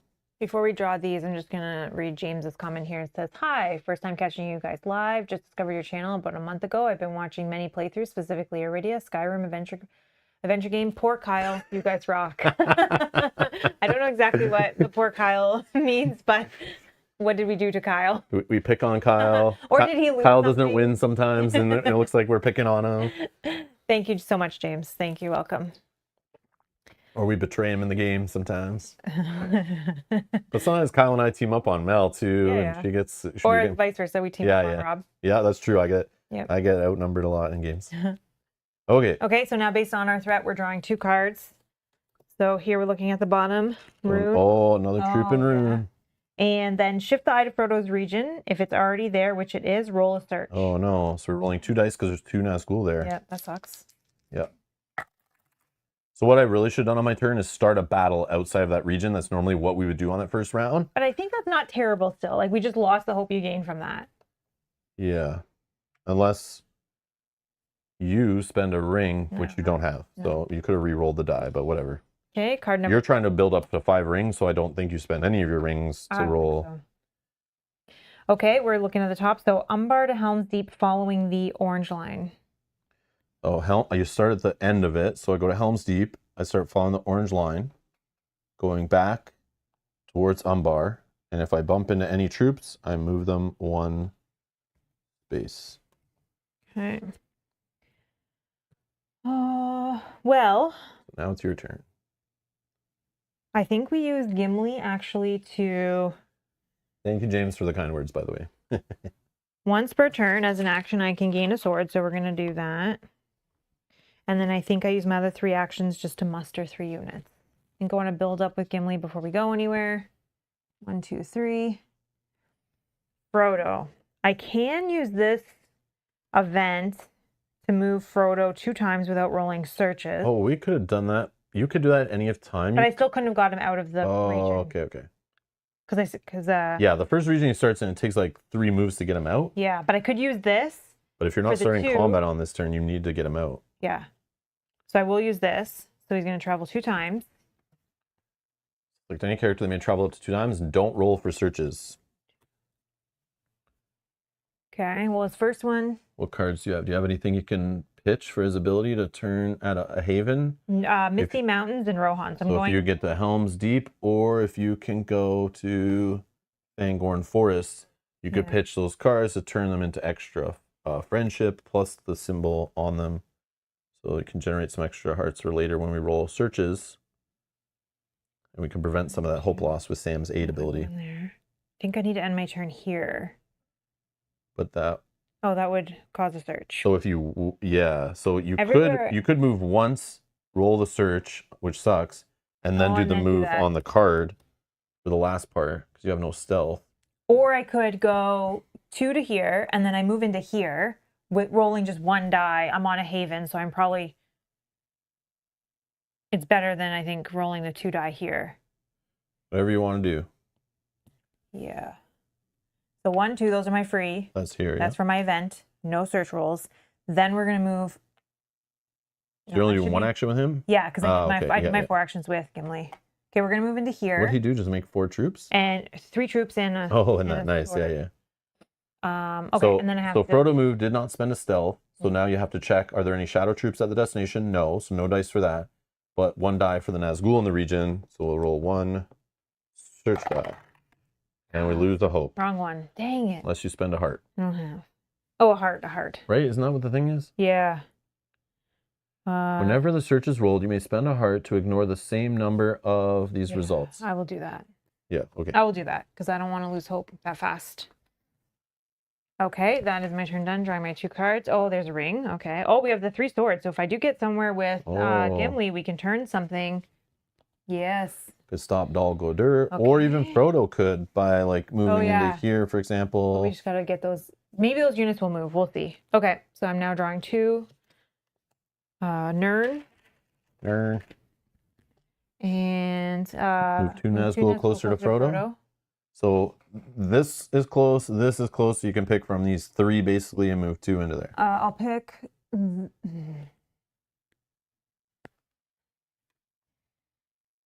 pick these. I don't know that it'll matter. It matters if you plan on ever going into this region. Yeah, yeah. So I probably won't be there. Then I can. We'll see. Depends on where I'm going with Frodo. I'm not sure yet. Umbar to Grey Havens following the pink. So this is this big one. Nothing in Umbar. So whenever shadow troops enter, once you're done moving them all, you check if any have entered a region with friendly troops, and they do a battle. So because 2 shadow troops moved in there, they're going to roll 2 dice.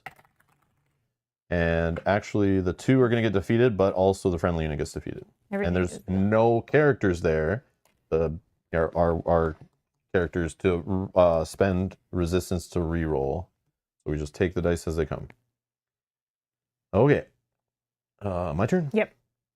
Well, we know Gandalf's heading up there. That would take 1, 2. That's 1 movement. 2 movement. 3 movement to get there, and I could muster.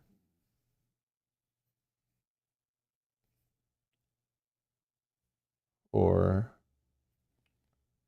well, the right eye's not in his region, so I'm not worried about that right this minute. Yeah, if you could just move that up to Arid Luin, so for 3 movements, but 2 of them I'm moving twice using traveling alone. Then I'll just muster up there, and he gets to muster 2 troops. Oh, you didn't leave enough. I will fight. Dwarves, okay. Or something. Well, we got to kill the guy that's there too, so. Yeah, but I still need 4 dwarfs on that spot, and no matter if they die and come back, it's still I can't get to 4. We need some of these to die. So, yeah, you need to go start a battle. Yeah. Or here, start a battle. Okay. Well, hopefully they move closer. Okay. Yeah. You want me to? Anyways, okay. That's done for Gandalf. Now I have Eowyn here, who... I didn't realize you were going to get there so fast. Well, it's Gandalf. And Shadowfax. I don't know if I care about this or down here more. I think maybe I just go to Isengard. So I'm just going to head over to Helm's Deep here. I could just keep mustering, actually. Yeah, maybe she chills and just sees what happened, play kind of passively. And I'll just muster another row here and there in the meantime. But I do need to fight where there's Nazgul. But I think having a big juicy army first. It sucks that they died there because I could have head down to these guys, but these guys haven't really moved yet. No. Up here there are... Oh, that's a reason to not move Nazgul. We need to leave them in spots where she can fight. Oh, yeah. That's a good reason. We need to think that way in this game, which normally is not how we think. But yeah, okay. So she'll just chill and muster there. I'm done. Draw 2 cards. Sky's Dark. Our first Sky's Darkened card already. So threat increases, which just means eventually more cards will be drawn from this deck every round. Move the eye to Frodo's region. If it was already there, we lose 2 hope. We need 3 shadow troops to, where is it here? Oh, Dorwinian. So that helps you actually. Yep, because get some troops closer for you to fight them. And that will eat through our armies. And then the danger intensifies. So Mel's reshuffling the discard pile here, and we're going to slap it on top of the deck. Not that many cards considering. Yeah, this came up pretty quick, I feel. So 1 Sky's Darkened out of the deck. Snowy Dude has a question. Do the red cubes not stop Gandalf from traveling through Dunlin? No. No, you can travel through. Yeah, in this game, you only start a fight on the player's turns if you spend an action to actually attack them, and you can't do that unless you have friendly troops with you. Characters in this game literally just come and go as they please. Yep. They're not part of combat. They don't add any dice. They just add special abilities, but they can't start fights on their own. They need to have troops with them, which I should have explained better earlier. And that's why I'm mustering like a big army here with Eowyn, because she needs to, for our objective, basically go run around, start fights, and try to remove Nazgul off the board with her ability. So that's why I'm kind of preparing for that, because it's by herself, she can't do anything. She's literally just moving around. She can move other characters and stuff around. That's the way to use your character. But yeah, all of our stuff comes and goes as we please, even our troops. The only time a battle is forced is if on the enemy's turn, they move into your places with your friendly troops. Fights happen automatically. But troops from both sides of the game, so the bad guys and the good guys, can all commingle no problem. Because the combat is only rolling the dice once. So not the battle. Like down here, we had the battle end immediately because everything died. But this is not the type of game where you keep rolling and rolling battle phases until the battle's done and only one group is there. It's just a straight, simple roll the dice once, kill whatever gets killed. Maybe sometimes it's nothing, and then that's it. It stops. And they don't fight automatically. You have to spend an action to do it. All right. Now we're drawing your shadow cards. First one, Nirn to Minas Tirith. So I start at Minas Tirith. Yellow line goes this way, this way, this way, this way, this way, and boom. Finally hits an army. They move along the yellow line. So from Nirn to the plateau of Gorgoroth. Okay, and then Umbar is going to muster. Umbar down here. And then shift I to Frodo's region. Oh, no. If it's already there, roll a search. So the search, there's no shadow troops on Frodo's region, but 1, 2, 3. Yeah, this is bad already. Things are getting crazy. Yeah, that Sky Darken. Yeah, Sky's Darken's messed you up. Oh, just one. Okay. Yeah, we need to convert some strongholds, get some hope back. Yeah. And or complete objectives. Okay. We're going to have Frodo activate first. He's going to just do one action. I'm thinking actually just move him back here. Just you don't have that Regent's card, right? Rude or whatever? Or Rahudmir or whatever? No. No? Okay. But I do have this one now, so... Oh, but you won't go all the way back to Shire. That would be setting us up for failure, right? Because the further you Or go backwards from Mount Doom. Okay, we're going to actually have Gimli go first. 1, 2, 3. I mean, moving back 1 is not bad. I'm just trying... But I am going to attack, so the eye is going to move anyways. So maybe that doesn't matter. I'm going to keep... So I think before we move, I'm just counting out my actions. 1, 2, 3. I have one extra action. You could. So No, you can't muster. There's nothing there. Right. So I could gain a sword. Maybe I'll gain a sword because potentially I could use it to kill off a unit if I need. And then I'll move. That's... Okay. 3 actions, so you can and I now will attack. Yes. 3 dice, 2 dice, 1 die. What do you want? 2. 3 is the right answer, by the way. Answer. Okay, just sure. answer. I don't want to lose as many units because I'm not on a stronghold. But you also want to kill them and not but spend you 17 also actions need, to finish one battle, right? I know. And you need some. Yeah. So in this case, one of our troops dies, but wouldn't if it's on a haven. It's not on a haven. One of their troops dies, and if they're in Nazgul, there 2 of our troops die. So technically, it's only 1 and 1. Okay. So we'll see, not very much impact, even though you roll I could 3 dice. But the eye does move to this region. I could use swords. Yeah. Now after the roll, you're allowed to spend valor to remove as many as you want to remove each shadow troop 1 per valor spent. I'm tempted. Actually. Now valor can also be spent to start shutting off, aka curing some of these areas to stop them spawning mustering dudes. So like, and Frodo can also do that too, so keep that in mind, but not right this turn. But so that's the debate is like, do you spend more actions on future turns to do fights again, or do you just save actions and spend resources to get rid of troops? I'm thinking about spending them because he has the ability to generate them a little bit easier. That I'm just saying, So I'll spend 2 to get rid of the 2 that are here. This is the kind of thing you got to think about. I'm also nervous of that army that's coming up. Yeah, I know. From Rune you might need more to spend on that actually, but yeah.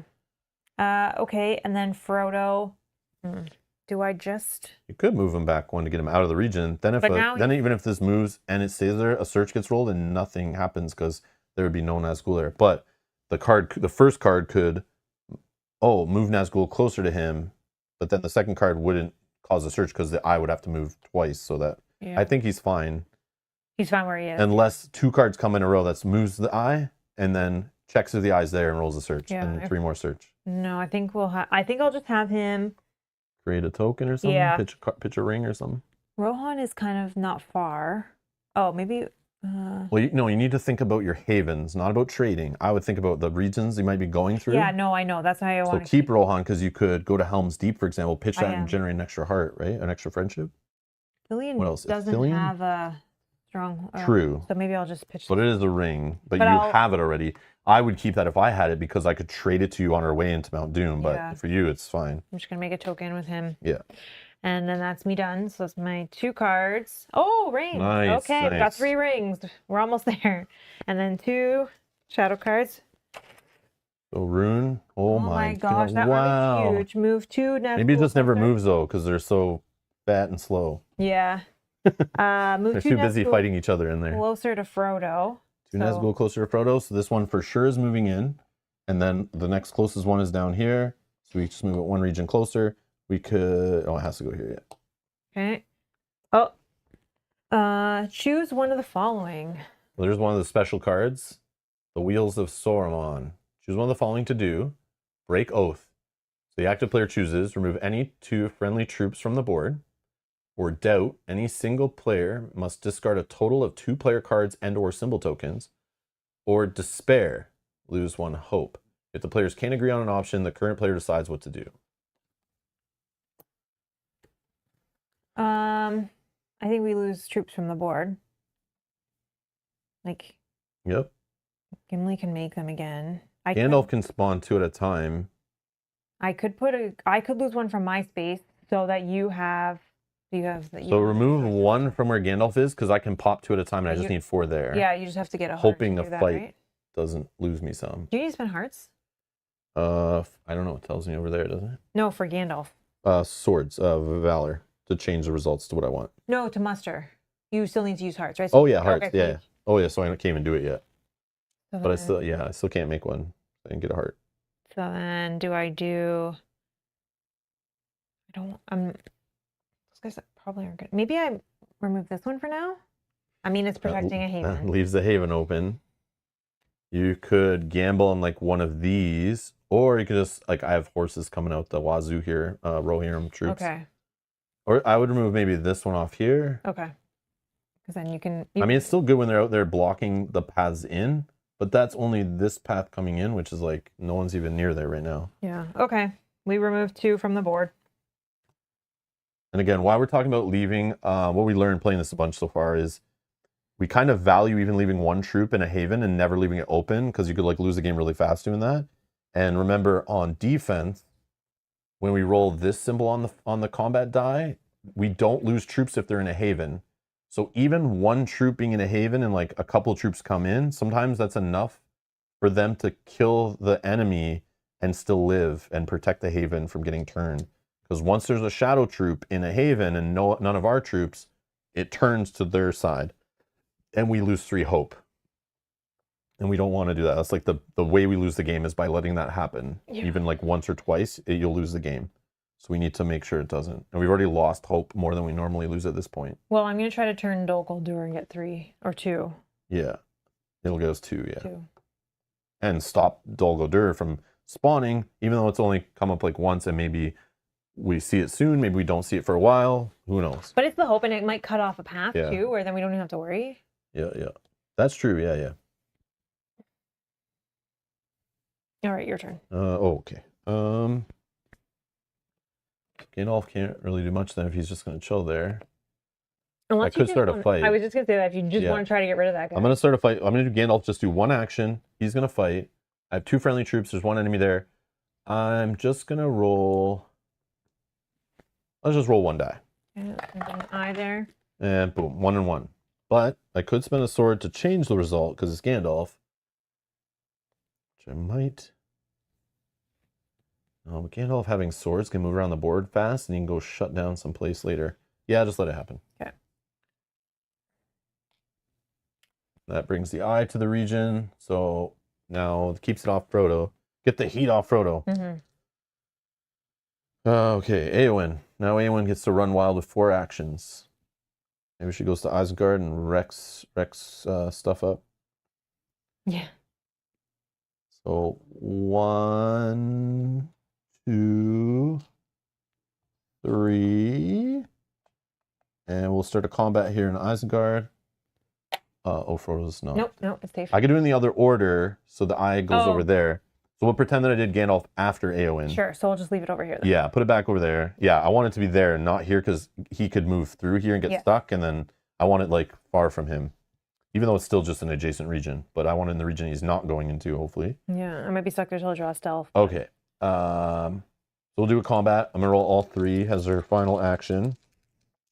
No Nazgul there, though. Nope. Ooh. Then maybe we go here instead. I think it's the same amount of move. 1, 2, 3. Yes. Let's just go Oh, here. yeah. I need to do it in regions with Nazgul. I almost forgot. So do you want this to be here or here? Because then you could still. No, same. Yeah. Okay. We'll say Gandalf went last. Okay. Yeah. Okay, so I'm gonna fight here. I didn't get the result. There's something on the event I could do. That is this one. Yeah, or the objective. She may spend 2 swords to change the result to that. Oh, I you need don't 2 have, swords. yeah. So I shouldn't be spending swords at all. I should be saving them up. Okay, I didn't get the result, unfortunately, but I do lose 2 troops and they lose all of their troops. So 2 and 2 we get lost. So our army's down to 3 friendly troops. Okay, and that's that. Draw 2 cards. Come on, swords. Nope. Damn. Hearts are good though, because Gandalf can muster. Yeah. With them. And I do have rings for you if we ever. I think I'm. You are technically in Rudar, so if somebody, we got together in that region in one of the 2 or 3 locations, I could trade that, or you could take it from me. Mm-hmm. Harad Wrath is down here. That's not happening anytime soon. Yeah. We can't trade in there. Oh yeah, we could, but. So I have exactly 7 cards. I don't need to discard. But I do have this event to burn when we need it, just having a character travel 3 times. So if we need a character to get somewhere quick to stop an army or meet up to trade cards, that could be a way to do it, which I could do. I may not bring troops.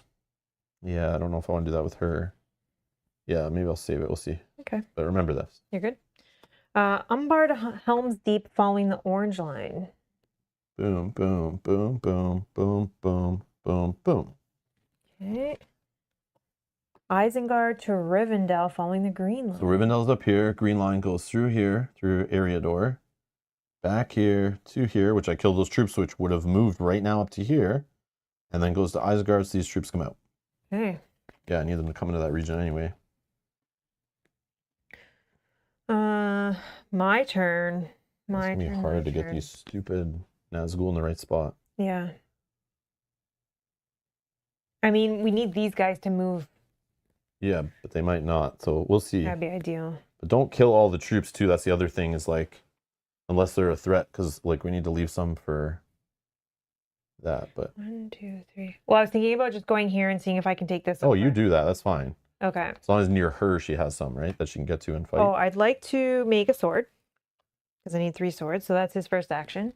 And then 2, 3. And then we'll fight here. So get the eye over there in that region in Mirkwood. Okay. And we will roll.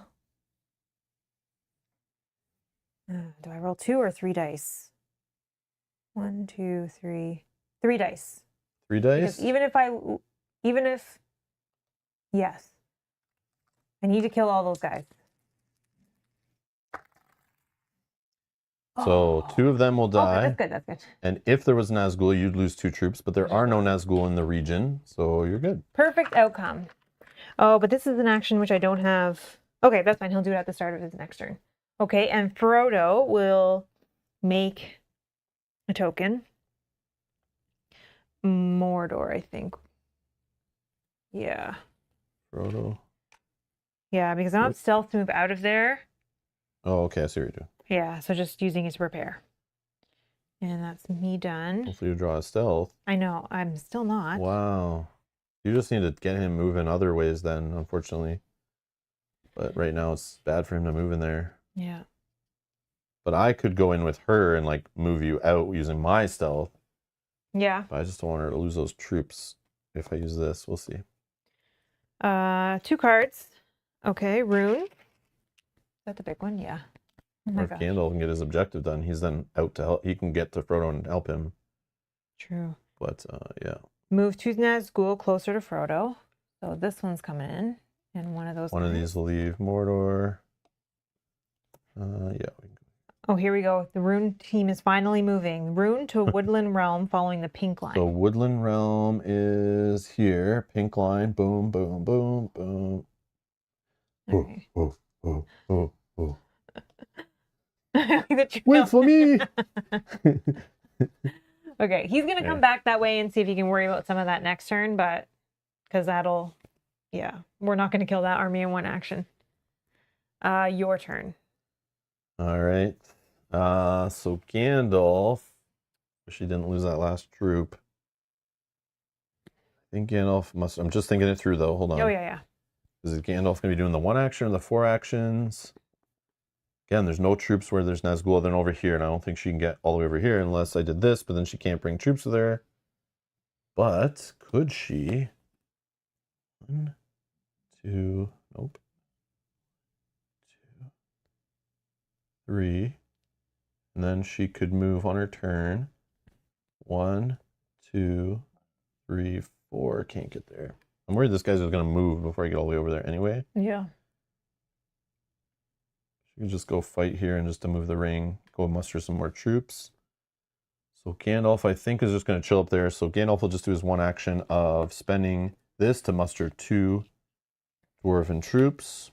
I got to spend cards anyway. I'm going to lose some. And then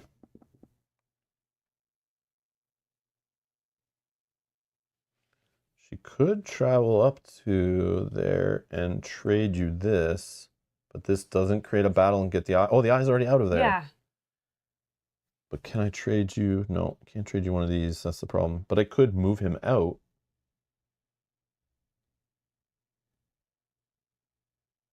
And she has no army with her. Oh, no, I can bring the army with me if I don't use this card. But you might just get rings on your own anyway. But then this allows you to turn this into a token and generate a heart. Mm-hmm. Which could prevent loss here, right? Yep. Yeah, I'll have her move with the army. She'll go 1, 2, up here with Frodo in the mess of monsters. On screen, they can't even see how many things it's a mess up there. So messy. I can't see from here either. It's like trees of Nazgul that are there, like a forest of Nazgul looking into. All right. But then I can't move you right now if I'm giving you this card. That's fine. But I could move you on the next turn, so I can trade this to you, not at 7, right? No. But it gets rid of a card, so I don't lose cards. Okay, and I have 4 of the 5 rings I need. And then while I'm here, if I'm not moving right now, I could just pitch. Not going in there. Dale is where? Dale's way over there. I don't think you're going there, but maybe. Yeah, I'll just pitch this Gondor Stealth because I'm at a haven to do the prepare action to generate a stealth token, please. Okay. And that is my turn. Draw 2 cards. Mordor and Rohan. Man, I need hearts. You're getting all of the stealth. Yeah, I want swords. I want friendships. Okay. Change the zoom there, sorry. Oh yeah. All right, we're drawing 2. Rune. Oh, it's switching lines. Rune to Minas Tirith, following Minas yellow. Tirith's down here. So we go yellow line, follow it back. Oh, nobody. Never mind. They left. They already left. Oh, dang. They got called to action, but they already out. I thought that would switch them. Nope. Near Harad to Helm's Deep, following the blue or purple. Purple. Boom. Boom. Boom. Boom. Boom. Boom. Boom. Boom. Okay. Gimli's first action will be to create a haven, spending 3 swords. Okay.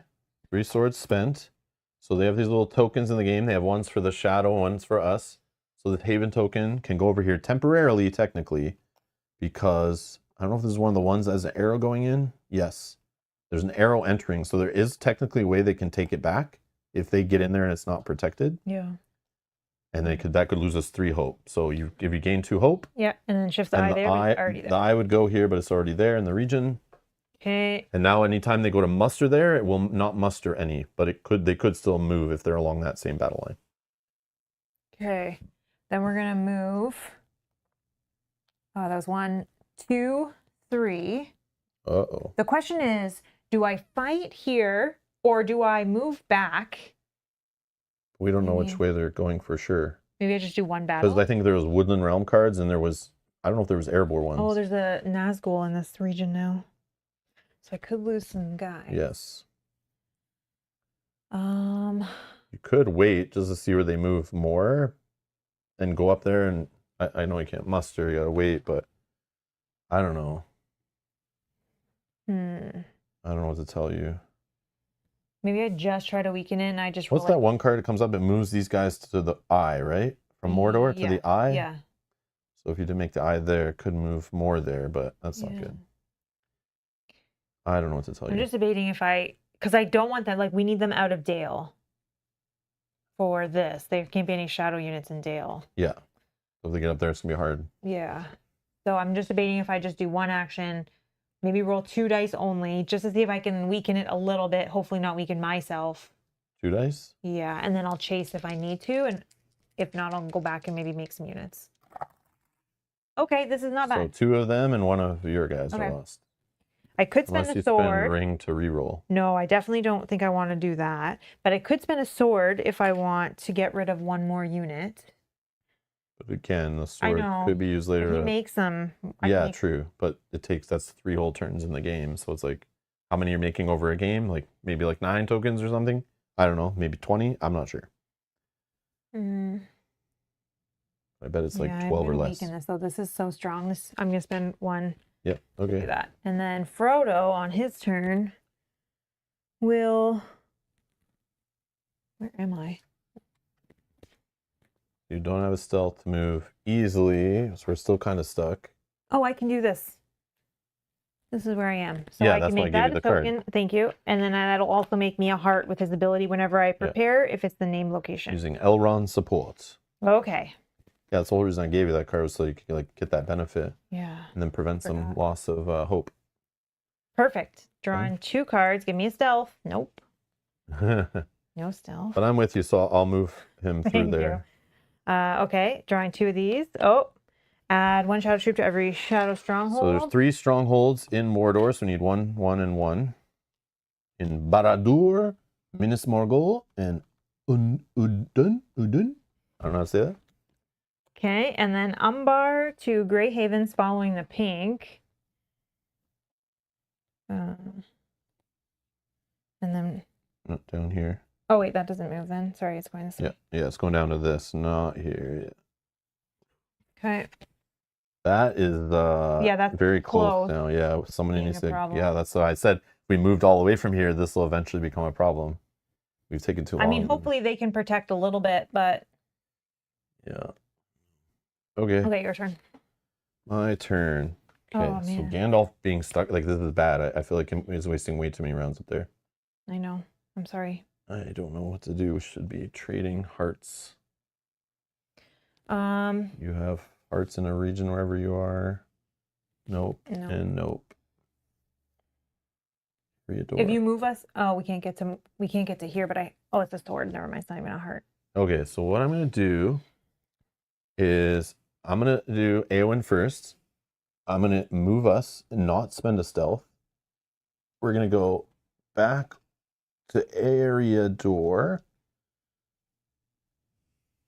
And then we don't roll anything because there's no shadow troops in our destination. There's no Nazgul in the region.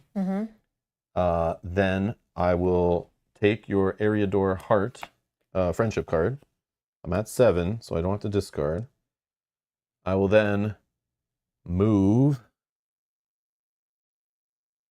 Good.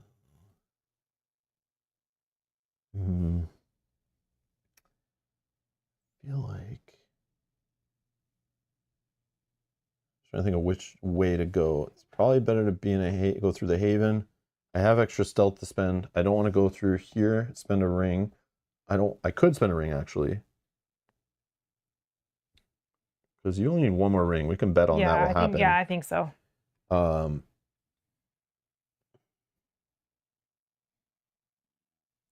if I take you into this region, and I have to spend a stealth, so I'll be down 1 stealth. I could then spend a heart, but I don't want to spend a heart. I'll spend a ring, which is faster to get us further. Oh, and then I move to... And then you're on a border of a region, not stuck in the middle of a region. Yeah, then I can move to... You could even then go to Lorien if you get cards for that, to trade them in, or to be in a haven. Oh, I do have. Oh, no, Mirkwood. Sorry, Misty Mountains is what I should have said. Yeah. Misty Mountains. I don't have any. Do you have Mirkwood? I do. You have a Mirkwood card. So you could I get could to go this to haven. Door and do it, yeah. Interesting. Okay, so that answers my question. So my third action, I'm going to move us into Holland with my big hands and knock everything over. So annoying. Okay. I will spend a stealth so that we do not have to roll a check, roll a search for Frodo. Then I will move us with a ring. Rodroth, Rohan, Haradroth. Haradroth will spend the ring so we can move through the Misty Mountains, the luxury style, with no problem. Whoops. Uh-oh. Okay, so come on, man. I can't with these little pieces, man. It drives me nuts. The game looks so beautiful, but it's just like stupidly small for some reason. I don't know why. I would have gladly paid the $10 more to get full-size components. Okay. So we got Frodo here. He should be in the front. Okay, so we moved in. We don't have to roll Shadow Roll because there's no Shadow Troops in the destination, and there's no Nazgul in the region. So that is 1 trade cards, 2, 3. Wait, 1, 2, 3, 4. That's her done. And the eye's not in Frodo's region. Perfect. Okay. And then Gandalf's 1 action, he will spend this friendship card to generate 2 troops. Sure. Yeah, that's fine, I think. Okay, and then so we'll now this check might be this done, I out. think. Lift the shadow from Dwarven lands. Okay. Complete if all the following are true. No shadow troops in Ered Luin. That's check. true. At least 4 dwarven troops are there. Check. And no shadow troops or shadow strongholds are in Dale. It's close. No shadow stronghold. No shadow stronghold. Or sorry, no shadow stronghold. This is not Dale. No shadow stronghold. No troops. No troops. They're on the border, but Yeah, they're close, but we're good. When completed, the current player may gain 2 Valor tokens from the supply. Yes, please. Now I have 3 Valor available to shut down a... Moria, yeah, I can do Moria. Could go down to Isengard. Yeah. Well, we don't need the hope yet, but... And then gain 1 hope. Okay, so we're full hope. So flip that over. So we got ourselves back up to full... Well, I guess first time we got all our hope filled. So all that loss is mitigated. One other thing of you and I staying together is these Nazgul will hopefully flock to me. And then if you're yeah, I know. I thought of that too. Yeah. It's like that's why I was thinking of going to your region in the first place, but then no troops are there to fight. So all right, draw 2 cards. Mirkwood. Now I get hearts after I don't really care, but it's a thing. Lembas Bread. An event played during the do action steps. This one has a specific time to play it.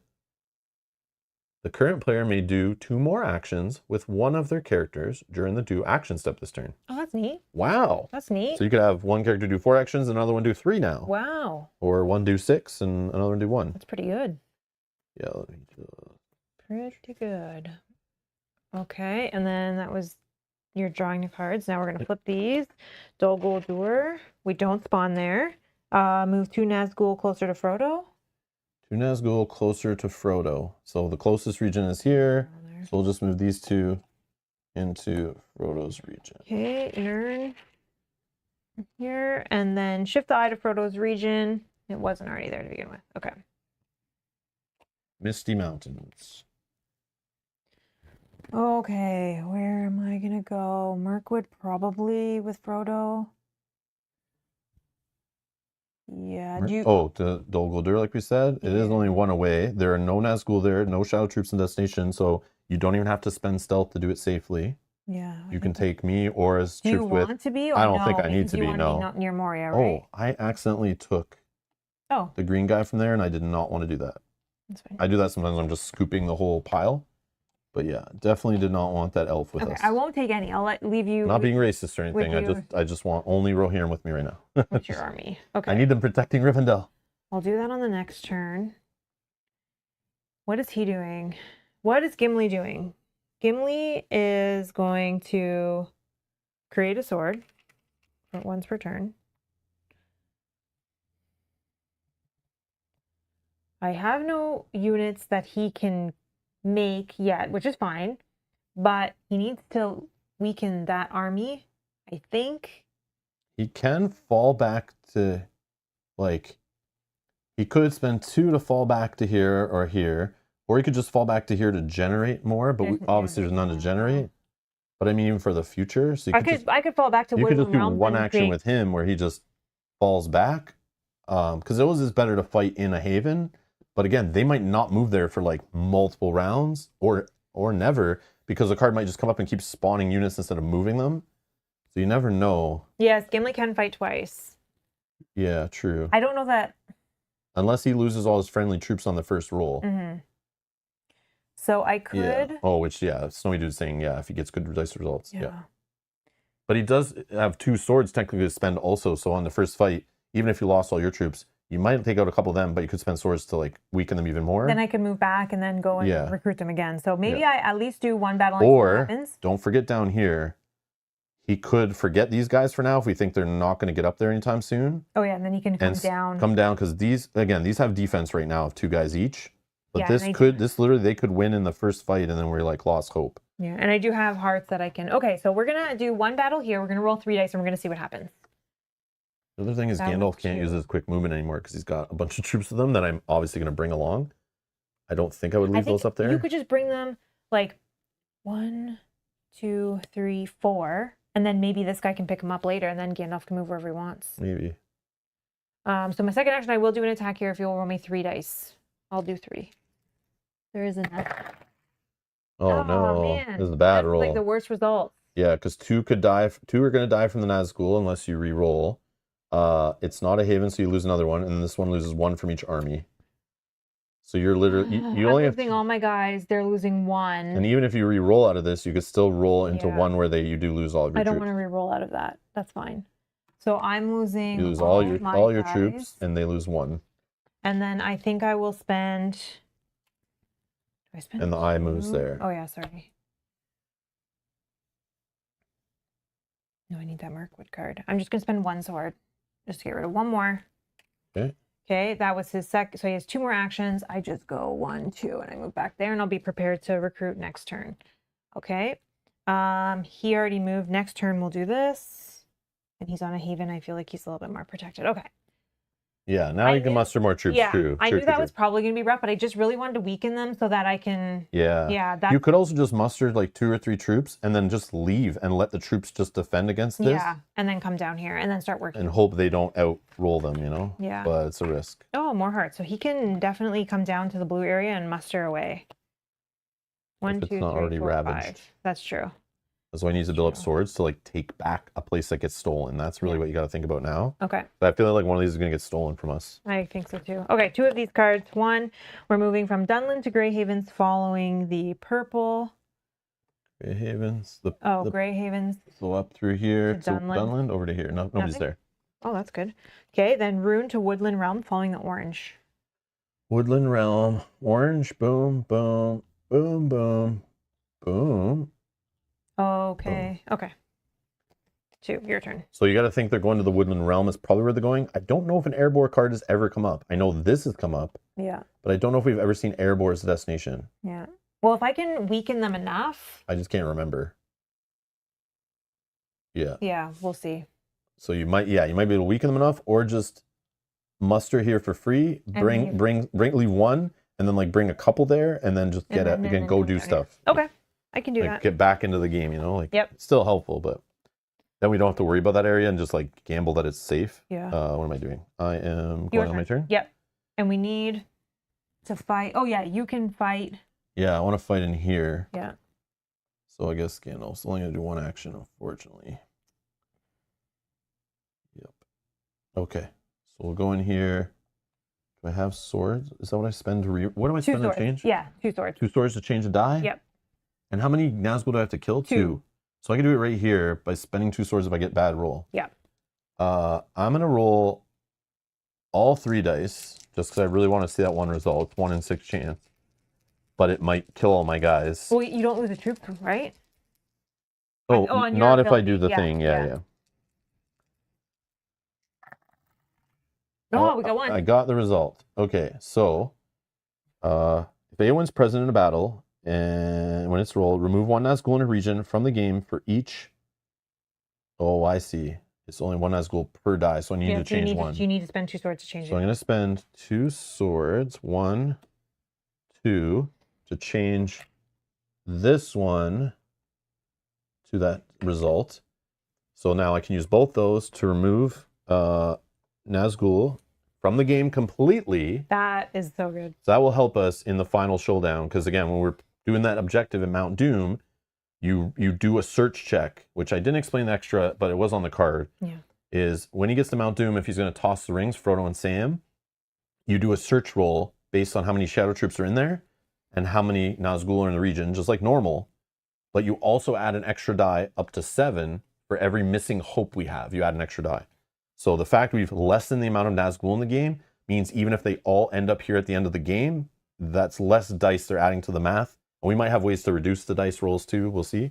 But so we lost the Nazgul and then only one of their units. Only one of their troops, yeah. Okay, and none of yours. I could spend a sword to remove another one, but like, I don't think so. I want to shut a place down if I can. If I can just get a couple more swords going, but. So.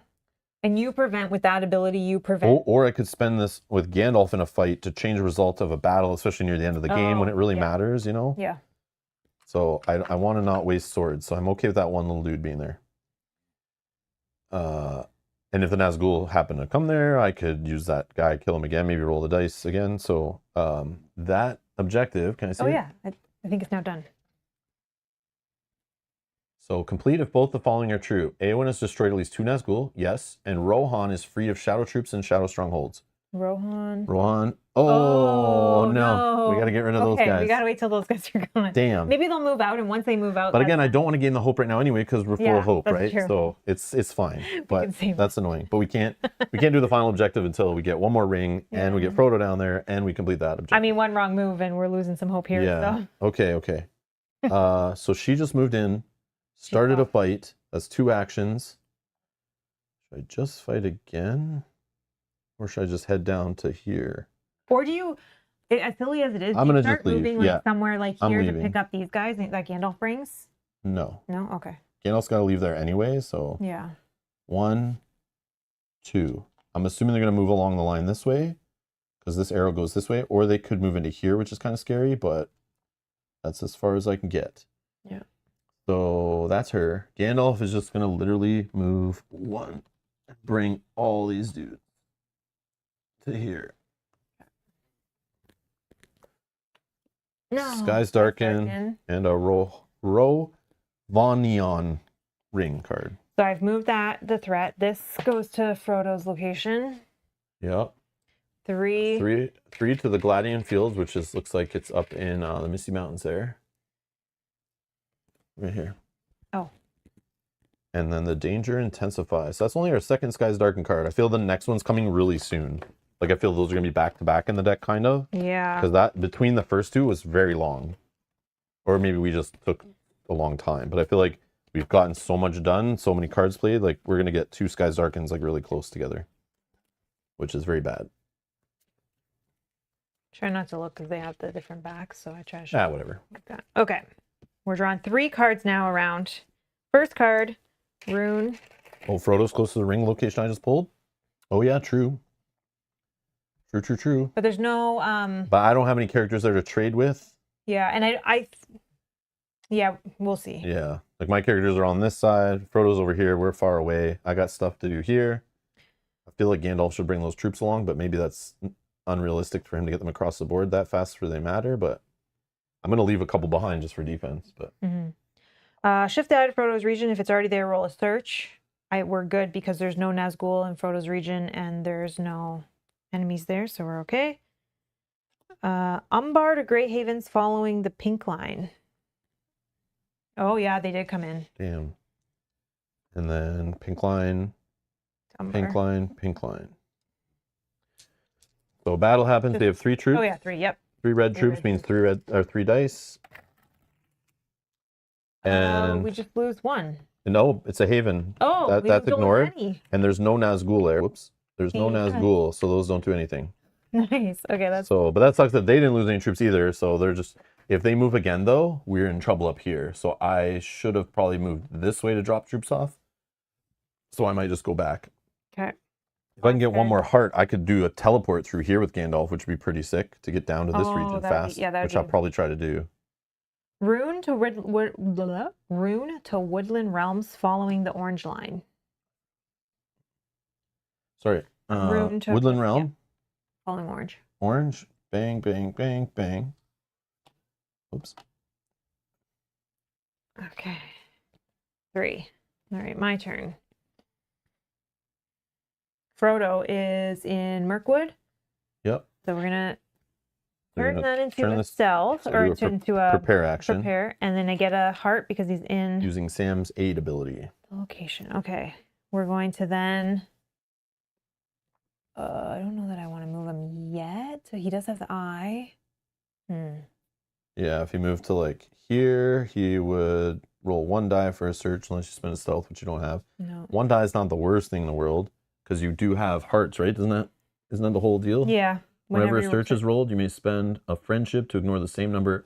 Yeah, so like you're piled up hearts. Like I know. You might like Frodo's got to keep moving. You could even get him down here and start mustering in the meantime, stuff like that. So like he can do things besides just hiding. Could move here and then come through this way or something, but I don't know that that's smart. You could just also spend actions on him. He's in a haven. You literally could just dump all those cards, like a bunch of cards, turn them into tokens, even though they're not the place you're at, unless you're never going back to Eriador. So like you could just do that if you wanted to burn actions. But I would probably just use him for like a ton of actions. Yeah, he's my 4, I think, and so I've already done my 1 with him. That's fine. Then for Gimli, 1, 2, 3. They're following the okay. They could come along the green. Yeah, but that's like 2 more cards drawn. It's gonna take a while. So. I could muster twice. I could muster 3 times and then move to the Woodland Realm. That's what I was saying last time. Is like muster here, bring troops there, and just leave them behind because it's gonna take 1, 2, 3 more cards to come up for them to even get there. But this is actually a problem. They have to go through here. So maybe I'd leave 1. Yeah, like no, I would do more. Maybe just build a wall there because I don't know if these blue lines have ever come up. I think just the pink one to Woodland Realm. Yeah, but it still could appear in the game. We don't know. Yeah. But I feel like they're always been going this way, so like you could build a defense there. Yeah, I'm gonna use 3 actions. But either way, only 3 units. Yeah, I would just build them up and go fight the guys, or like stay there and wait for them. You have cards in his region, or you don't need the region. You could just turn cards into tokens if you have spare actions. Or I just take another sword. Oh yeah. Yeah, take a sword, see what happens. Yeah, and then we'll move Gimli next. I always forget you have that extra character action. We finally have a stealth that we don't need. Another heart. We have all the hearts. 1, 2, 3, 4, 5, 6. 3 of these. Nern is here, and then move 2 Nazgul closer to Frodo. This one's coming in for sure because he's only 1 away. Also, just keep in mind, like remember this, is if Gimli's ever finished up here and you don't want to just have him keep fighting this army, you want to just leave defense, we could use this just to get him out of there, move him 3 spaces, leaving the troops all behind. Yeah, true. Just to get him back closer to things to start doing other stuff if you need, to get him with Frodo, to get him going and mustering somewhere else, or building armies, or trading cards, whatever. True. So I moved 1. I need to move 1 more Nazgul closer to Frodo. This one's already moved. So the closest would be either 1, 2 regions away, or 1, 2 regions away, so we can choose. We probably want these ones closer because if I'm moving this way, I don't want these guys in the way. So these guys here is fine. Technically, if we're thinking about endgame, you don't want these guys in Mordor to add to the math of the final search roll, but... Right, but I don't know that I want them in the way of him. Yeah, so you do whatever. Yeah. I'm just saying. That was 1. But we haven't really seen cards that move these out, so that's been a problem. Yeah. And that could lose us the game at the end if they like make us roll too many dice. Or you go in there and you use her ability. That's not gonna... I would never bet on that ever. It's so random. It's 1 in 6 chance on the die. True. Yeah, we can't. And you don't know if she'll even be there. Nern to Minas Tirith using the yellow. Minas Tirith is down here. Yellow's here. Nern is in there. Boom, boom. They're finally moving out of there. Yeah, but they're on a path in Mount Doom, so that's bad. And one more. Yeah, we need to get someone down here to help in Gondor. Near Harad to Helm's Deep following the purple.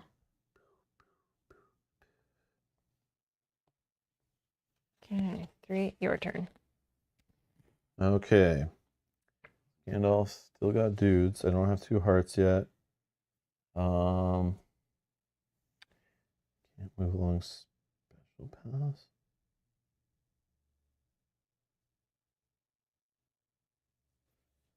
Hmm.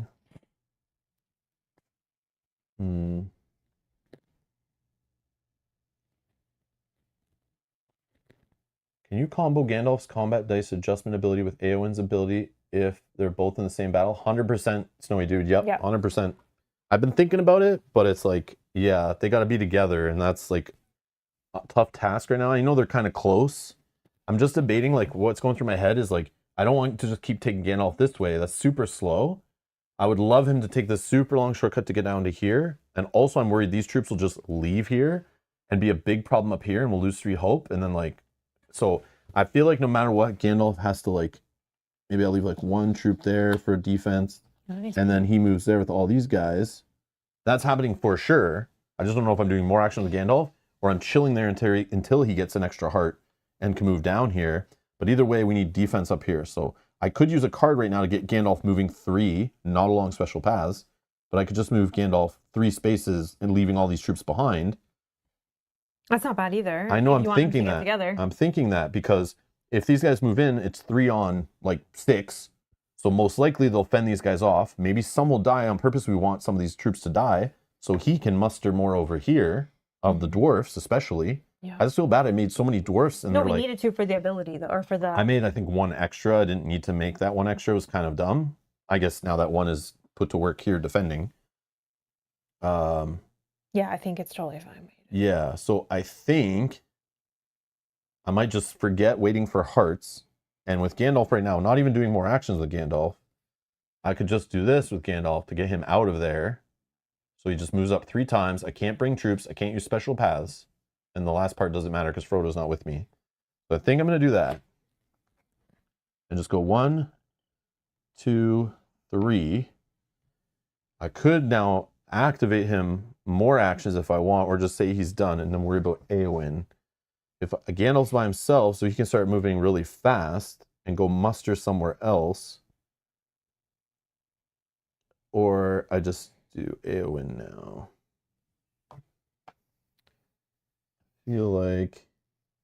Oh, I also have the Lembas, so we can do more actions with 1 character if I care also.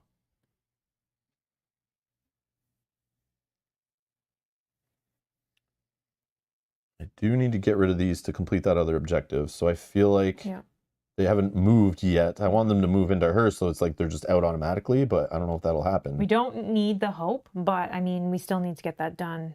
I could just keep using Gandalf and bring them there, but... Is there any point to getting Gandalf closer to Frodo now that this is the last objective, and after that we're just going to the Mount Doom? But I can do 4 actions with him on the next turn. That can move him like 8 spaces to get to Frodo, no problem. And hopefully Frodo's closer, so he actually goes through here instead of... Like, I don't want to spend stuff to go that way.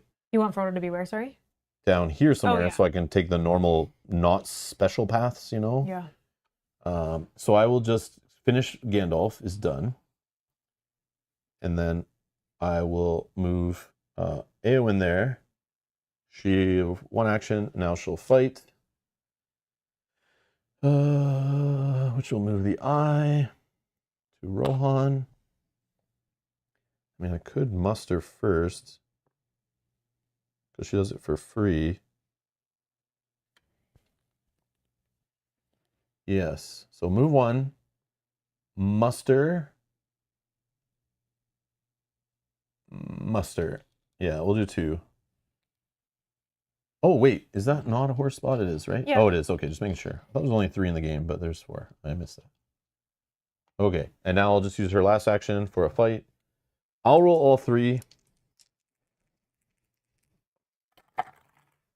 Okay, so I lose 1 and 1 because I'm not in a haven, and then they lose 2, which is fine, I guess. Okay, so you just, those ones you just did.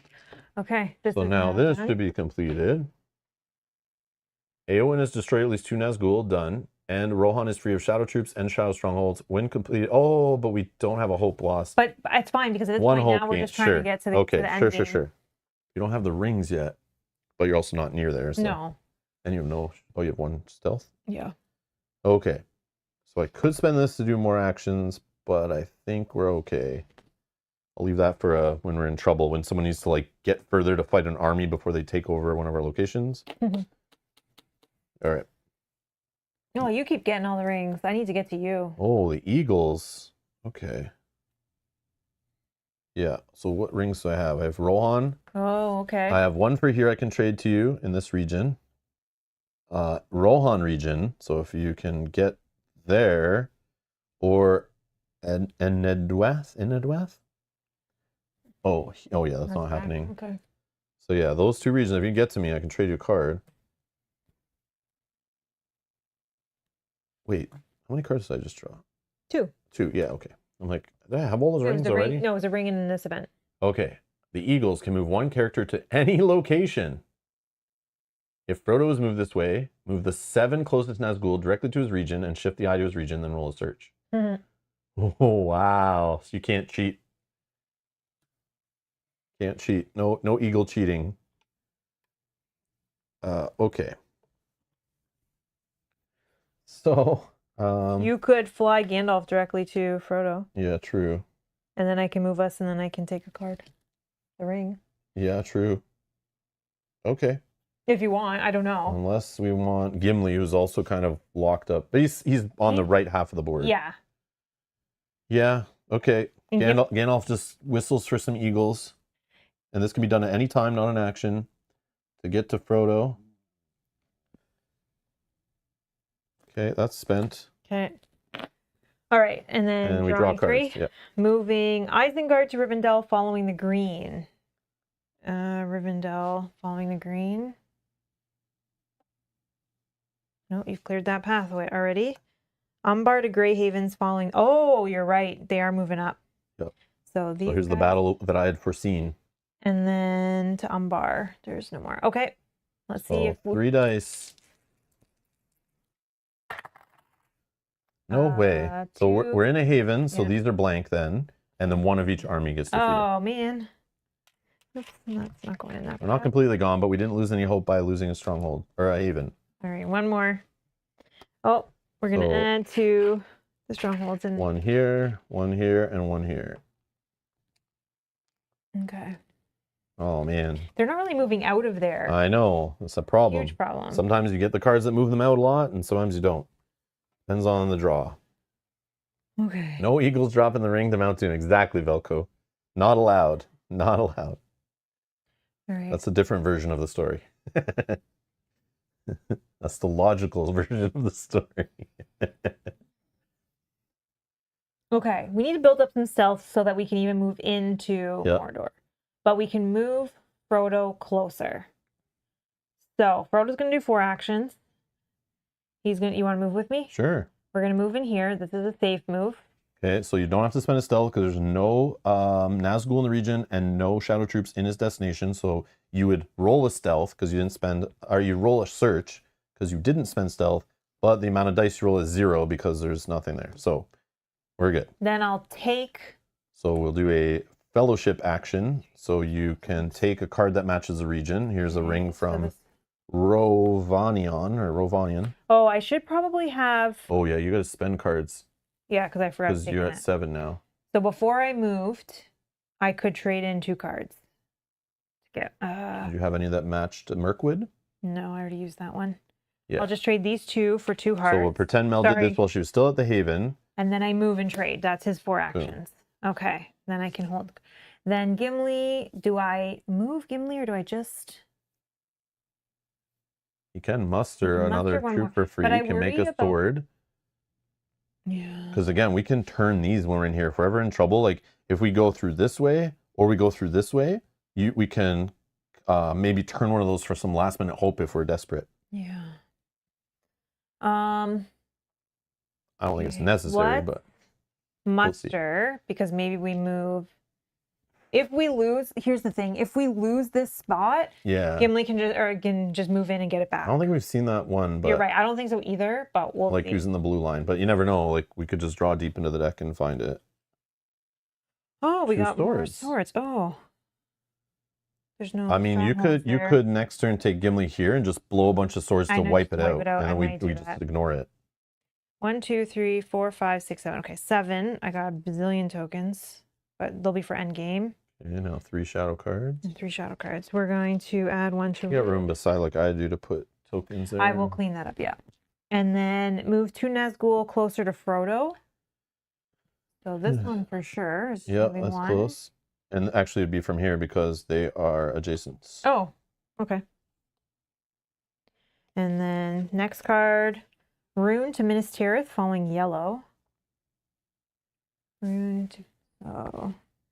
Oh, he's coming in. He's coming down, and he's coming down. So we're gonna have a battle here. 1 die. Nothing happens because this would kill one of our guys, but they're in a haven, so they're immune. And last card is a Dol Guldur. Oh, they are going in. Erebor. Oh no. Erebor to Dol Guldur by the Green blue line. Yeah. So They are going to here. Okay, that's okay. Gimli It did will come up. I should have moved instead. It's okay. It's okay. Is it Moria or Dol Guldur? Dol Guldur. Oh yeah, it's technically this way Erebor. too. So we have this army to worry about then too, and then Dol Guldur's empty. Okay, so battle is happening. Damn, these guys are now a problem. It's okay. Gimli will go and take care of them after if Sure. they take this over. So you have to roll 3 dice. 3 dice. Maybe he's safe. If The poor little elf. Can he fend them all off? We'll find out. Well, no. 3 of them die. One of he dies, Yeah, so and it there's leaves one left. one red dude left, No. which is enough to take it over, and we're gonna lose 3 hope. So if you can put a stronghold marker there, and put that guy there, 3. and we lose 3 hope. Okay, Gimli will come back and take that over. Yeah, because you have the swords now, right? Yeah, and I can. Which make will that gain work. us 2 hope back at least. Yeah. But yeah, Okay. still some hope I lost. should have moved instead of me. I know, we were even talking like, we haven't sure. seen the blue line in a while or at all. There it was. That was 3. And then that one Skies Darkens card that put these random troops here now matters, and it hasn't mattered forever. Yeah. Just because it's taken so long to see the next Skies Darken, which there has to be 2 coming back to back. Like, this is going to be gross. All right. Yeah, he put a hell of a fight up, that guy. Yeah. He tried really, really hard. That was Legolas up there for sure. He's the Yeah. only one I know that could take out all those guys. Your turn, yes. Okay. So I have Gandalf with Frodo. I have Eowyn over here. Yeah. Eowyn needs to get over here so she can come in and help with fighting and stuff. But she also should bring some troops with her. So I'm definitely going to move 1. I'll muster 1 Sorry. Rohan troop. What line brought them here? Yellow, right? Yep. So they're not going to move any further, but it still would start a fight.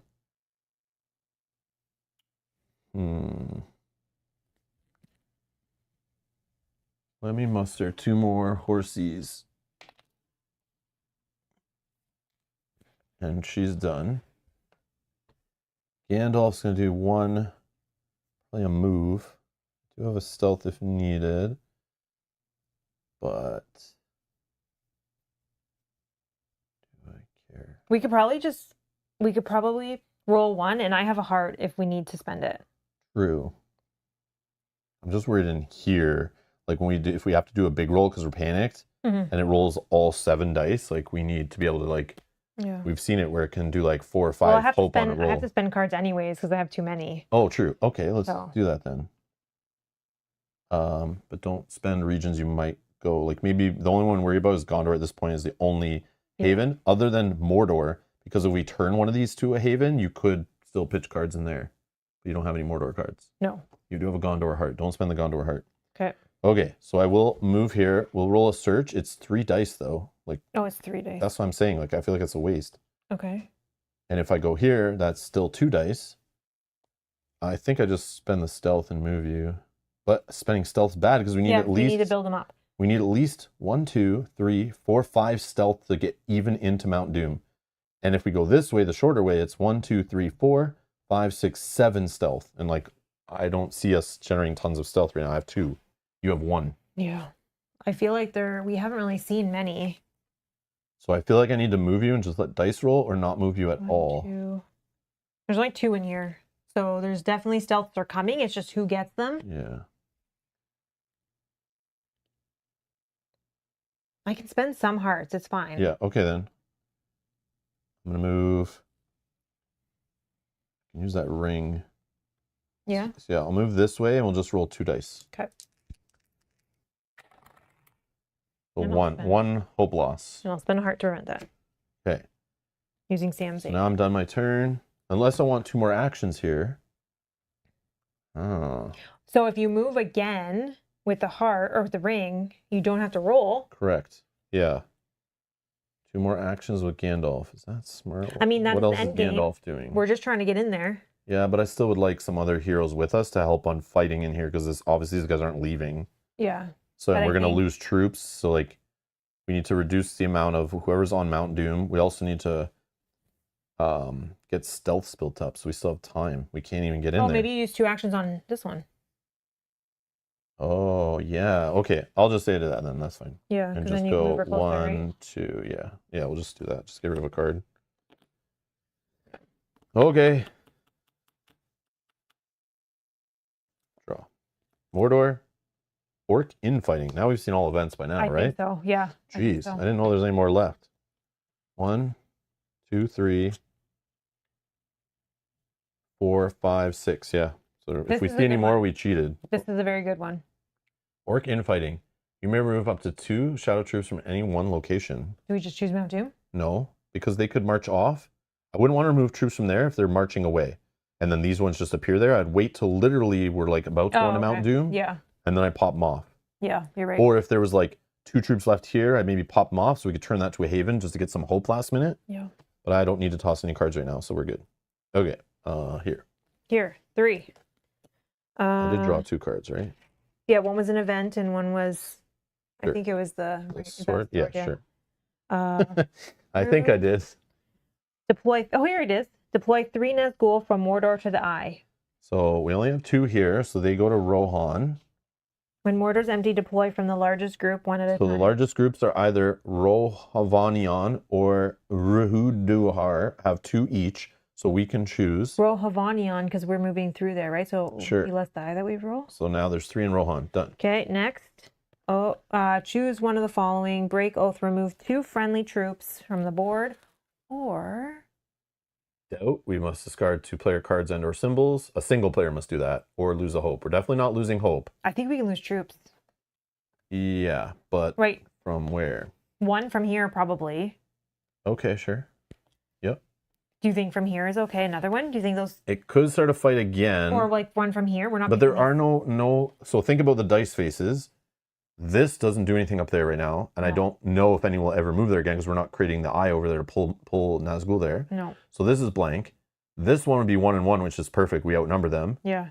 and this one never removes our guys. So I think yes, you can, as long as we have the same I'm number of gonna- them there, we're fine. I'm gonna take the grays. So Yes, that so you can muster. potentially I Yeah, can yeah, muster them. absolutely. Okay, so yeah, we outnumber them 3 to. Where'd you remove the other one from? Here. Oh yeah, that's fine. But I think it's fine because there's Yeah. no units even close. Yeah, they can't get there in time. We'll be done the game before that. Hopefully. 2, 1 more. Dunland. Oh, as you say that, now Dunland spawns, and if you notice, this moves through there. So this one, 1, 2, 3, 4 move could get in there and cause us lose hope. Okay, hopefully not. Shift the eye to Frodo's region.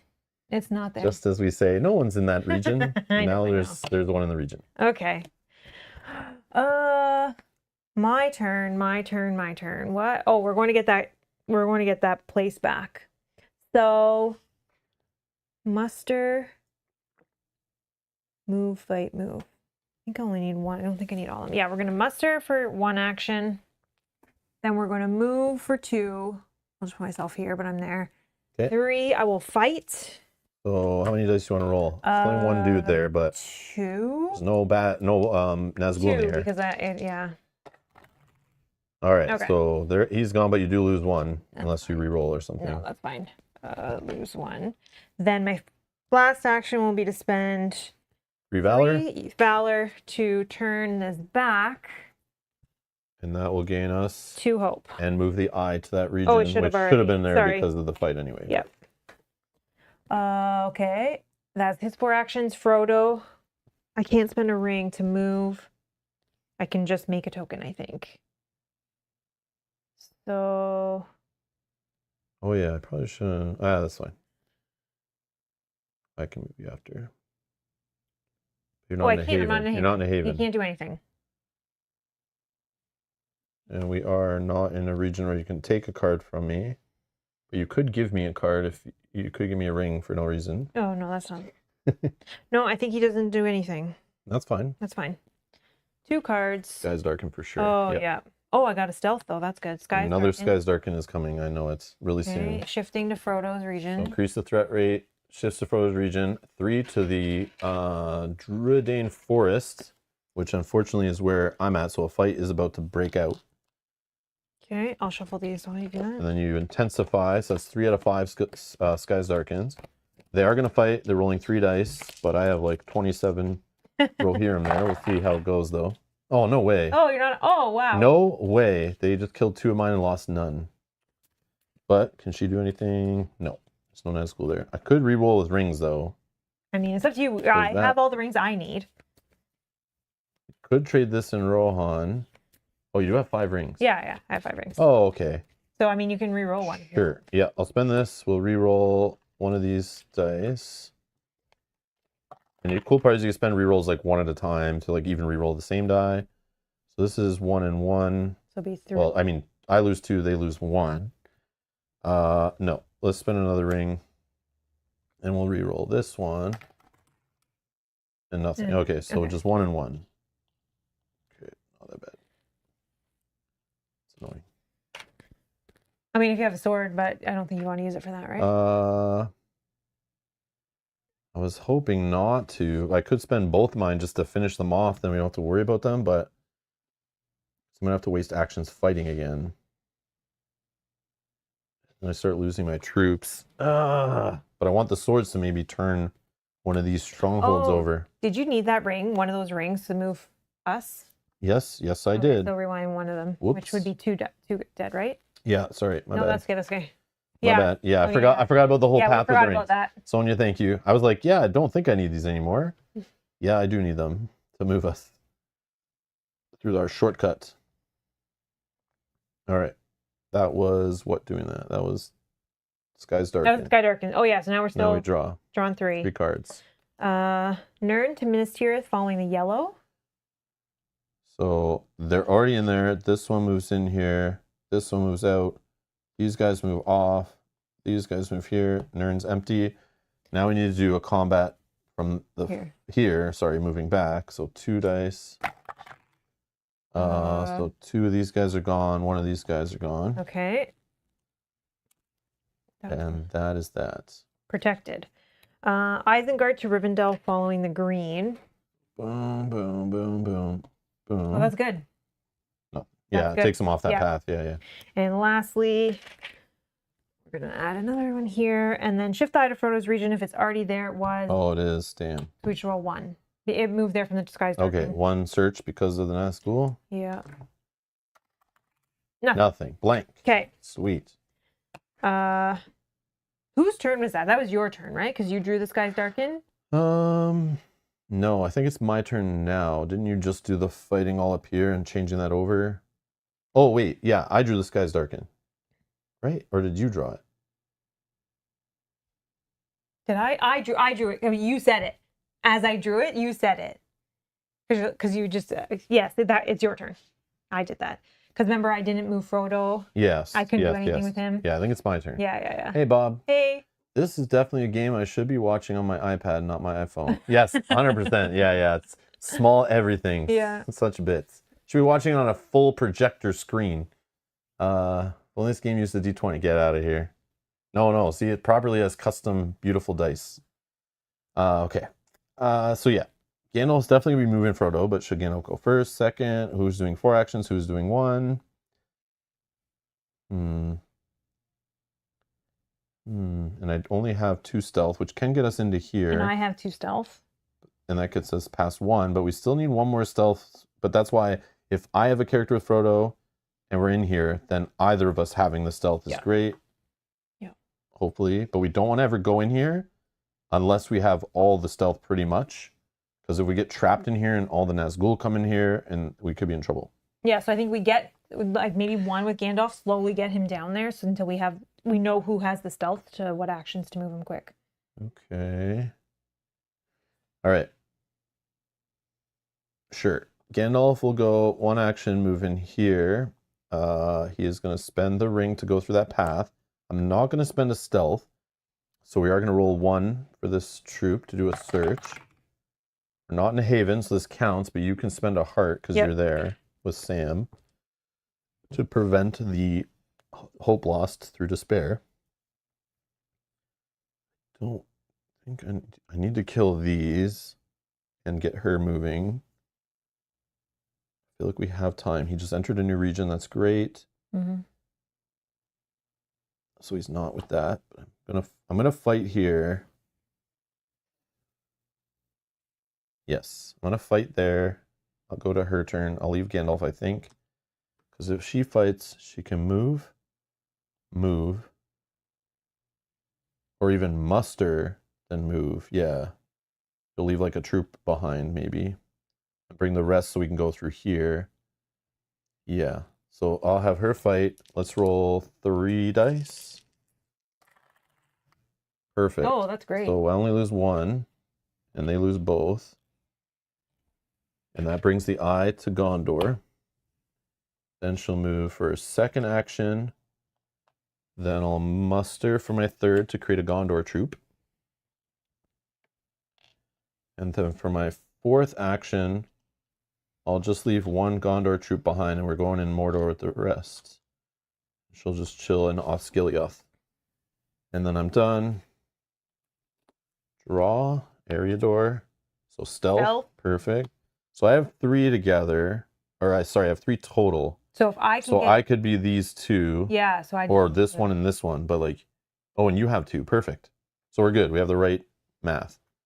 I just have to do 2 of the spots. Okay. And then an Ithilien sword. And again, we could kill these guys off here if they're still chilling there for some reason. Or kill off here to help this easier to remove it to get hope back if we lose a place by accident or something like Rivendell or something. Okay, go. Rune. Yeah.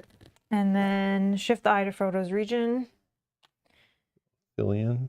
And then Rune. And then move 2 Nazgul closer to Frodo. So that would be from here. They're the closest. So these are in Ithilien. Okay, makes it hard to move around. And then Umbar to Greyhaven following the pink, which I think is just that one. Yeah, so just this fight here. Okay, so 2 dice. Hopefully they just die. Yep. But we do lose 1 That's troop. fine. I'll lose a gray. Yeah, this is a gray. It's going all the way over here. Okay, perfect.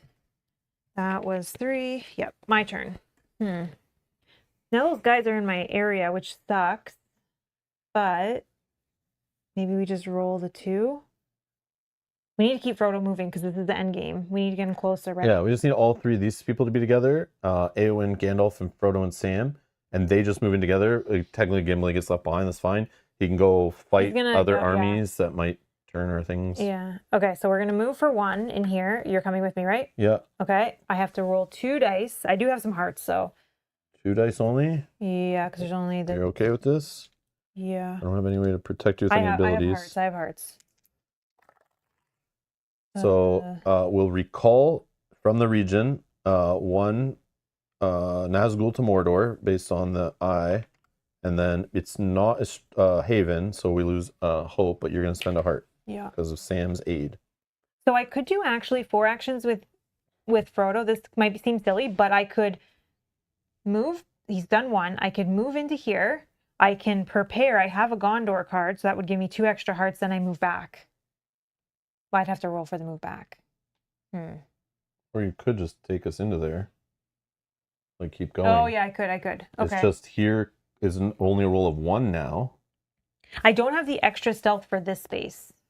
Like, I have the 2, but I don't have the extra for the no yes, roll. That's the problem. Yeah, I forgot about that But part I think I still move us 1 more. I don't know. Yeah. And see what happens. right? You could do the heart thing though, because if we're gonna be rolling big in there, Yeah. then that's fine if you have a ton of hearts. Yeah, maybe do Okay, that so thing you're then doing. action 2, he moves in here. That's safe. Yep, no roll because Uh, there's no Nazgul and no 2. shadow troops in the region. 3, I'll prepare, and I'm in Gondor, so I get an extra heart. And then I move back, and we're rolling just 1 now because that guy got recalled, and hopefully I don't have to spend one of the hearts I just got, which I do. Yeah. Okay, that's fine. We still netted +1 heart, so that's good. Sure. Then he's up there. He's just gonna... Gimli. Yeah, has a name. Oh, Gimli, sorry, you're right. Respect the I'm dwarves. being rude. He's just gonna move here along the path and block. Okay. Okay. Done. Yeah, 2 cards. Mirkwood Oh, yes, more and, stealth. yeah, stealth. Okay, That's so what we I need. have 3 now. That's good. Then 3. We're going to add a shadow troop to each So stronghold. another one here, another one here, and another one here. Okay. Oh, No. and we're gonna remove units. Wheels. So remove units or cards or tokens? Like what We are we? could remove these 2 units. I think. Do we think this guy, like, he's going? I don't know. I would feel like, oh, maybe he needs those still. Yeah. Like, I don't know. I don't know what to tell you. or these units. Like, we're not coming back for these 2. Do I need these swords? I guess yeah, I do for I think we can get rid of these 2 even, or like 1 here, 1 here, sure. and they're just like protection. Sure. Okay, that was 2. And rune to woodland realm, following the pink line. Woodland realm, pink line, pink, pink, pink. Well, maybe he should go back to. Yeah, he needs to. He needs to leave troops. He needs to left a bunch there and then make a bunch here and just like fill up those and that's it. That might have been an oops. Oopsies. Okay, your turn. Okay. Again, I have this where I could just remove 2 troops at one location. So if we're like, want to remove that guy to get him off there, so they're not moving in there, and then literally the next action, next card draws. I shouldn't have probably done what I did. Yeah, maybe. So we don't lose the 3 hope. Yeah. Because we don't have. I'll spend it. Work in fighting. Let's just get them off that one off the board. I'll just move him back that way. No, he just needs to go back in one of these and just muster more. So like he should go through here, leave troops, and then go here and muster, and just stay up there. That's it. Okay. He's just defending those 2 havens, so we don't lose 3 hope on each. Yeah, I was only worrying about these guys, not even those guys, but. Okay, so what do I have to do in here? Okay, so we can. If I move 1 here, I'm not going to spend stealth. No, then I can spend the 3 to get in. But I could spend 2 to get us into here, and spend 1 more so we don't roll. Oh, okay. And then I spend the 3. So okay. I'm gonna move here and not spend. So unfortunately, we roll 1. Mm-hmm. Yes. Blank. Okay. So this is Gandalf. No wait. Who am I using here? Does it even matter? None of his abilities matter. None of hers matter. Okay, so we'll say that was Gandalf. Now Eowyn, she will move us in here into Mordor through the sneaky little back way, spending 2 stealth and 1 more stealth, so we don't have to roll for a search, which would be 1, 2, 3, 4, 5, 6 dice. No thanks. I can't move us any further, but I could fight, but I don't want to bring the eye in there where Frodo is. No. That would be bad. So let's just stay hidden and kind of sneaky. Mm-hmm. I do want to fight to clear it, and then, but it's not going to work. Like, I'd have to spend so many rolls. I'm going to probably lose all my troops, and then I would love to turn it, but I could spend these just to remove troops, but I still don't want the eye there. So I'll just zoom tight and just finish. Yeah. I don't think I have to trade you anything either. No, I have everything I need. Or take anything. No, you don't have Mordor. No, these cards will go as I. So Rohan, Rodrath. Okay, we got another stealth. Great. All right. Cards. 3. Nirn to Helm's Deep, following purple. Nirn to Helm's Deep. No. Near Harad. Sorry, I don't know why I say that. So Helm's Deep, let's start there. Purple line. Near Harad. Oh, clear. All clear. All right. Dol Guldur. Nope. Move 2 Nazgul closer to Frodo. So it would be from this region and from this region since they're adjacent. Okay. And then Dunlin to Grey Havens following the purple line to Grey Havens. Nothing. Nothing. Perfect. Okay, that was actually a good turn. Great. My turn. Yep. I'm spending 1 to move. So you're spending that to go on the path? Frodo. Yes. Are you spending 1 to protect us from a 3 roll? Oh, I don't have enough, eh? So then you could just roll, like, just spend hearts to protect us then. Yeah. So I'm spending 1. So all 3 of us are going to go. I'm down to travel. We're going to take our friends with us. Yeah. Because I'll spend... Leave these guys behind. You spent 1 to go along the special path. Yeah. But not 1 to travel. Wait. Oh, yeah, I see, because you have 2. Good.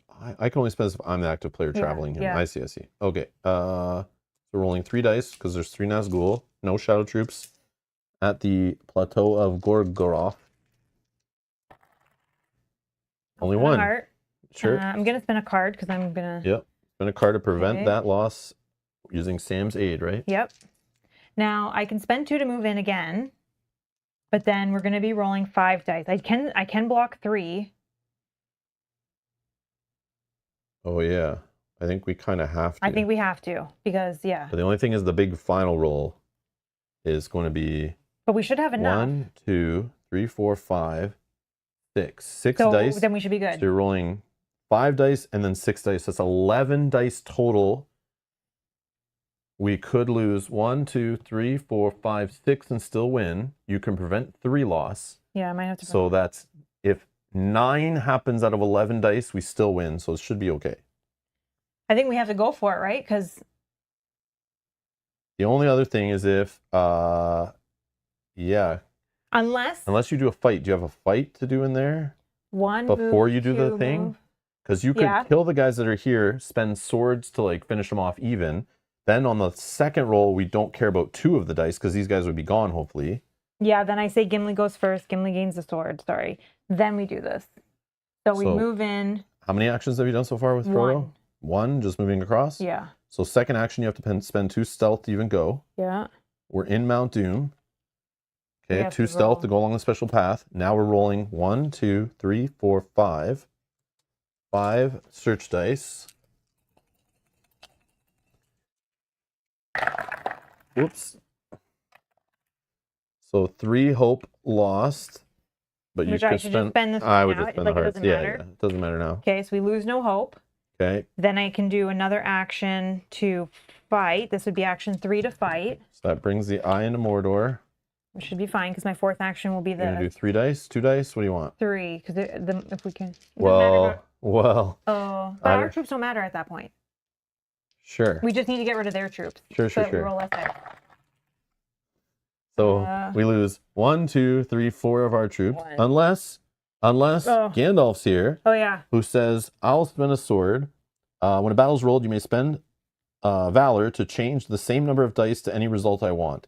So let's change this one to a red guy. Good, 'cause then let's spend this one to just a red guy. Whoops, they're not changing. This one, and this one. Oh, okay. So they lose Gandalf, all. Gandalf came in and said, no. That's why we brought him here. This is how it's going to work. Okay. Then my last action is to do this. I technically... Oh.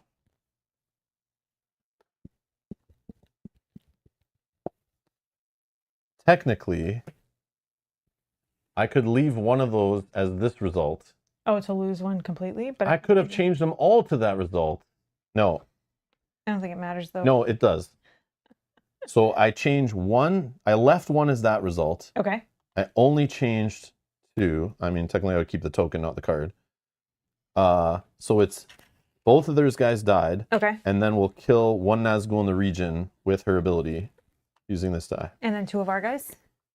No.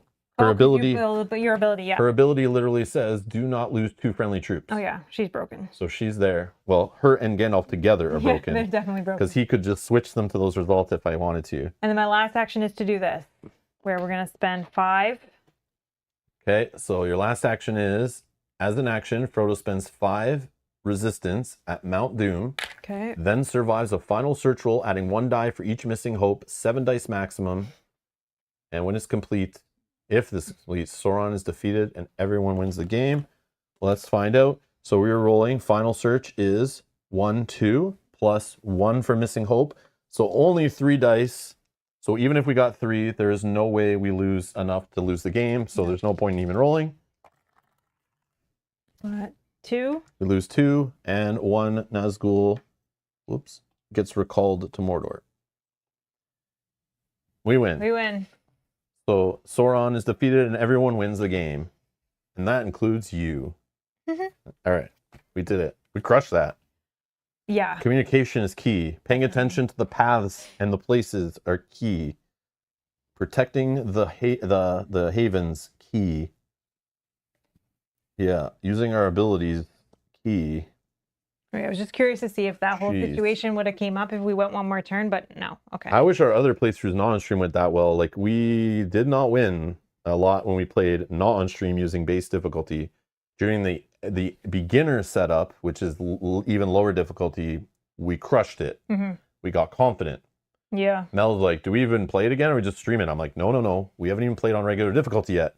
Let's try that once. We got okay. We were close. We were close, yeah. We were close on our second play, but we lost down here. We stayed in Mordor too long and we got stuck. We forgot to save stealth. So when we got into Mordor, we're like, oh crap, we need to see more stealth. And the deck was already like small. And we're like just hoping a stealth shows up. But in that time, like all the Nazgul come there and you just like tons of search rolls are rolled and you just and the lose. eye was there, so you yeah, couldn't... the eye never leaves. Yeah. When Frodo's in the region of Mordor, which we learned. That second game we played was a learning game. Like, do not go into Mordor until you're ready. Yeah. And the whole time you're playing the game from turn 1, you were trying to get ready for this showdown. And do not forget all the stealth cost on the board like we did. Then we played again just to try again because, like, to be honest, so spoiler, I love this game. We tried to just play. We did all different characters. We did a setup in the book. Trying to play different stuff, checking out the replayability game. We got smoked. Like, smoked in like 10 or 15 minutes smoked. Like, we had 2 havens taken over, like, not expectedly. We got a little cocky. We were just doing stuff, like, at the beginning and preparing, and then all of a sudden, like, boom, there goes 1 haven. And then, like, another haven out of nowhere got taken. I think it's because of Sky's Darkened cards. We got, like, 2 pretty quickly. Yeah, and the eye was with Frodo already. Yeah, and it dropped a couple troops down. They took over a haven, and then Frodo lost a big bad search because he didn't get out of the region quick enough. And we learned that. Don't leave Frodo in the first region for too long. Get him out as fast as possible. Even if you have to do a couple search rolls with only 2 rolls at the beginning, get him out of there quickly. Yeah. That's what we learned. And then we cleaned it up right away. We're like, let's just play again right now because it was so quick. And then we played again, like, it was tight. It was still tight again. Like, it is pretty balanced. The game is pretty balanced, doing, like, random objectives, random characters. It's a different puzzle. Like, it feels different, too. Yeah. Like, when we played, we had 2 characters one time that let us cycle cards out of here. Like, Gollum pulls cards out. Like, Aragorn or somebody we played, I forget who it was. They pull cards out of the discard pile. So we were playing this super cool game of, like, Mel would purposely discard cards that I could pull out on my turn, and then have my other character across the board spend those cards to do things. And then we had Gollum, like, escorting Frodo through the world. And it was like, this is a thematic win. It was so cool. But it did feel different, which was neat. But one thing I do find with this game is if you have a character that can muster for free, the game feels easier a little bit. Well, it feels easier on, like, you're not going to lose from your havens getting taken over. That's true. And if you have characters that can generate tokens, that also helps because it's less things you have to draw and find. So having Gimli be able to draw the sword tokens means that I can build that up to then take things back over. Yeah. So Michael's asking, so you can't just Leroy Jenkins Mordor then? No. I don't think so. I know, like, you have to keep track of Frodo, like, to move him across the map, but we've now playing, this is, I think, our 5th time playing. You can move Frodo back and forth, like, keep him going between a couple regions to stay away from the eye, and not really move across the board too aggressively, and then just another character can get in there and help Frodo move on their turn. And then Frodo needs to spend 4 actions to move on his turn. Once you get some stealths to do that, there are characters that are in the game, like I think Aragorn, Gollum, I don't know who else, but there are characters that help Frodo move undetected, or help re-roll shadow dice, ignore shadow dice, stuff like that.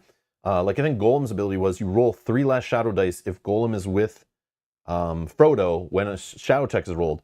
So you can kind of Leroy Jenkins Frodo when you have an escort with him. But remember, when 2 characters are on a space, that means they're not elsewhere doing objectives. So like, if you dedicate a character to helping Frodo, it's like you gotta make sure those other characters are like defending the havens, getting other objectives done, because you cannot even go in here and do this until all 3 of the other objectives are done. So by default, you can't Leroy Jenkins Mordor because you'll have other stuff that'll keep you busy until then. So it's like, yeah, it's really cool. Yeah, Legolas who generates stealth on his turn, similar to how Gimli does. Oh, yes. I played with Legolas before. Yeah, playing with all the different characters, just having the different mixes feels really cool. So obviously we're into the section of giving our thoughts on the game now. But yeah, I think like I would never want to ever play base Pandemic again, which I already didn't want to anyway. Because playing like legacy versions and seeing the other variants out there and using expansions with Pandemic and stuff just make it more interesting. But this is a cool like base Pandemic, it feels like. But it feels like having all the objectives, all the characters, all the different despairs, all the different events, like the tons of events, and this giant deck, like it feels like it has expansions added on to like a base Pandemic to me. But again, I haven't played base Pandemic in like 10 years or something, I feel like. But this feels like base Pandemic. It feels like a generic co-op, kind of like classic co-op, but it has enough added, I think, to make it feel like you're playing the Lord of the Rings saga. It's like, I was going to make a joke at the beginning of the stream, like, we're playing, like, the Wish.com version of War of the Ring. Yeah. Like, we're literally playing the, like, get Frodo across, but also, like, battles are happening at the different important places, and you don't want them taken over, because you'll lose, like, basically if so many get taken over. But you can also gain some hope back. So it's, like, kind of similar story beats, but it's, like, this is definitely not, you shouldn't even compare this to that game at all, because that's a completely different monster. But it gives me that good feelings inside of playing a Lord of the Rings game on an afternoon that doesn't take that long. It's co-op, which is great. And again, I've never played the original Lord of the Rings co-op game by FFG. I was meant to track that game down, but just never found a copy that was like affordable or, you know, whatever, from a pet-free home and all that kind of stuff. But I'm still hunting. I just want to try that original FFG co-op game that this is inspired by. But yeah, there's a beautiful production other than the small components. The game looks beautiful, gives me the Lord of the Rings vibe. I love the freaking art. It's not the usual, like, it seems like it's a different artist, different style, you know, which I like, but you still know who those characters are. Where are they all? You know, like, it just looks cool. I don't know. It's a cool looking game. Looks very well done. Graphic design is well done. The rule book's well done. I never found any real typos or errors. I never had to look up anything. We read through every single objective card today before playing. We read through every single character card to see if all their abilities made sense, or if there was going to be anything where you had to look up a rule for, or look up on PGG to see if there was some kind of correction, like nothing made sense. But this game feels very play tested, very proofread. They definitely went over it with a fine-tooth comb. All the pictures, all the graphics seem fine. There's no error where it's like shows the location of Mordor on a card when it should show Lake Town or something, which we see this in some crowdfunded games and stuff. Where there's like sloppy production like that. But this one seems super solid. Like, the tower took a little bit of time to build, but there's fully like Lego style instructions, and literally they have numbers and letters literally showing you where to connect which piece, so it's like you can't screw it up. So like 1B goes to 1B, 2B goes to 2B, like, and this is very tight together, very solid. I don't know after a bunch of plays, but it literally comes apart into 3 pieces. I just have to push this part up. I just don't want to push on the wrong parts. So that comes off. It just hooks onto like 2 little wings here. This part just hooks this part and this part onto 2 wings. So that comes apart. Pretty solid dice tower. And in the box,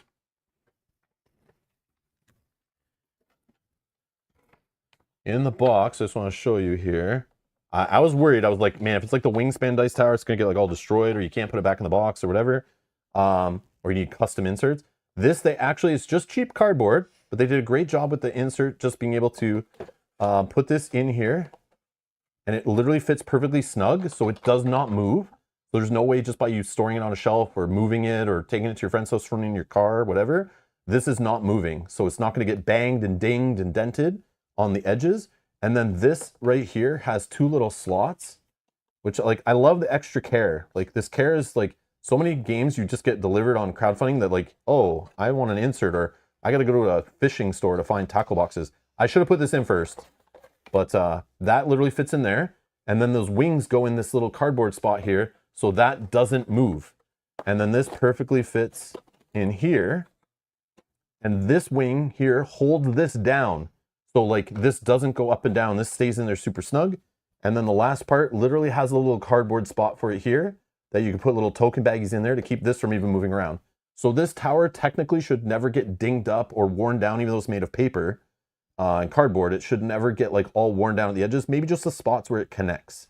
But that's kind of covered, so it shouldn't show. So I thought it's beautiful that they have that. All the cards fit in here. And then even they have a little box here so you can assemble the Nazgul. I would recommend gluing them together because most games don't do this either, where they actually, you store them assembled and they don't get banged around the box so they don't get broken. They literally have this extra box in here that you can take out, you know, and put them in and store them in here behind cardboard too so they don't get squished, broken, shattered, whatever. Like X-Wing, you know, kind of style. They're like, you know, you got to come up with your own storage solution. This, you just throw these in here. They all fit in, and they just don't. They just, yeah, they don't want to go in. But yeah, they just fit in the little box here, and that box doesn't get shaken around, doesn't get banged and damaged by components. And cards go here, cards can go here, or tokens can go here, tokens go there, wherever you want. But yeah, super cheap and simple solution. But somebody was paid to take the time to trial and error and design this whole thing and make it affordable, but make it also so the game will stay and look nice and like beautiful, beautiful. I thought that was neat, just component wise. So I gotta put that in. There's the assembly for the tower. They also have a video on their webpage, on like Asmodee's webpage or Asmodee's YouTube page, that actually walks you through assembling this if you can't figure this out.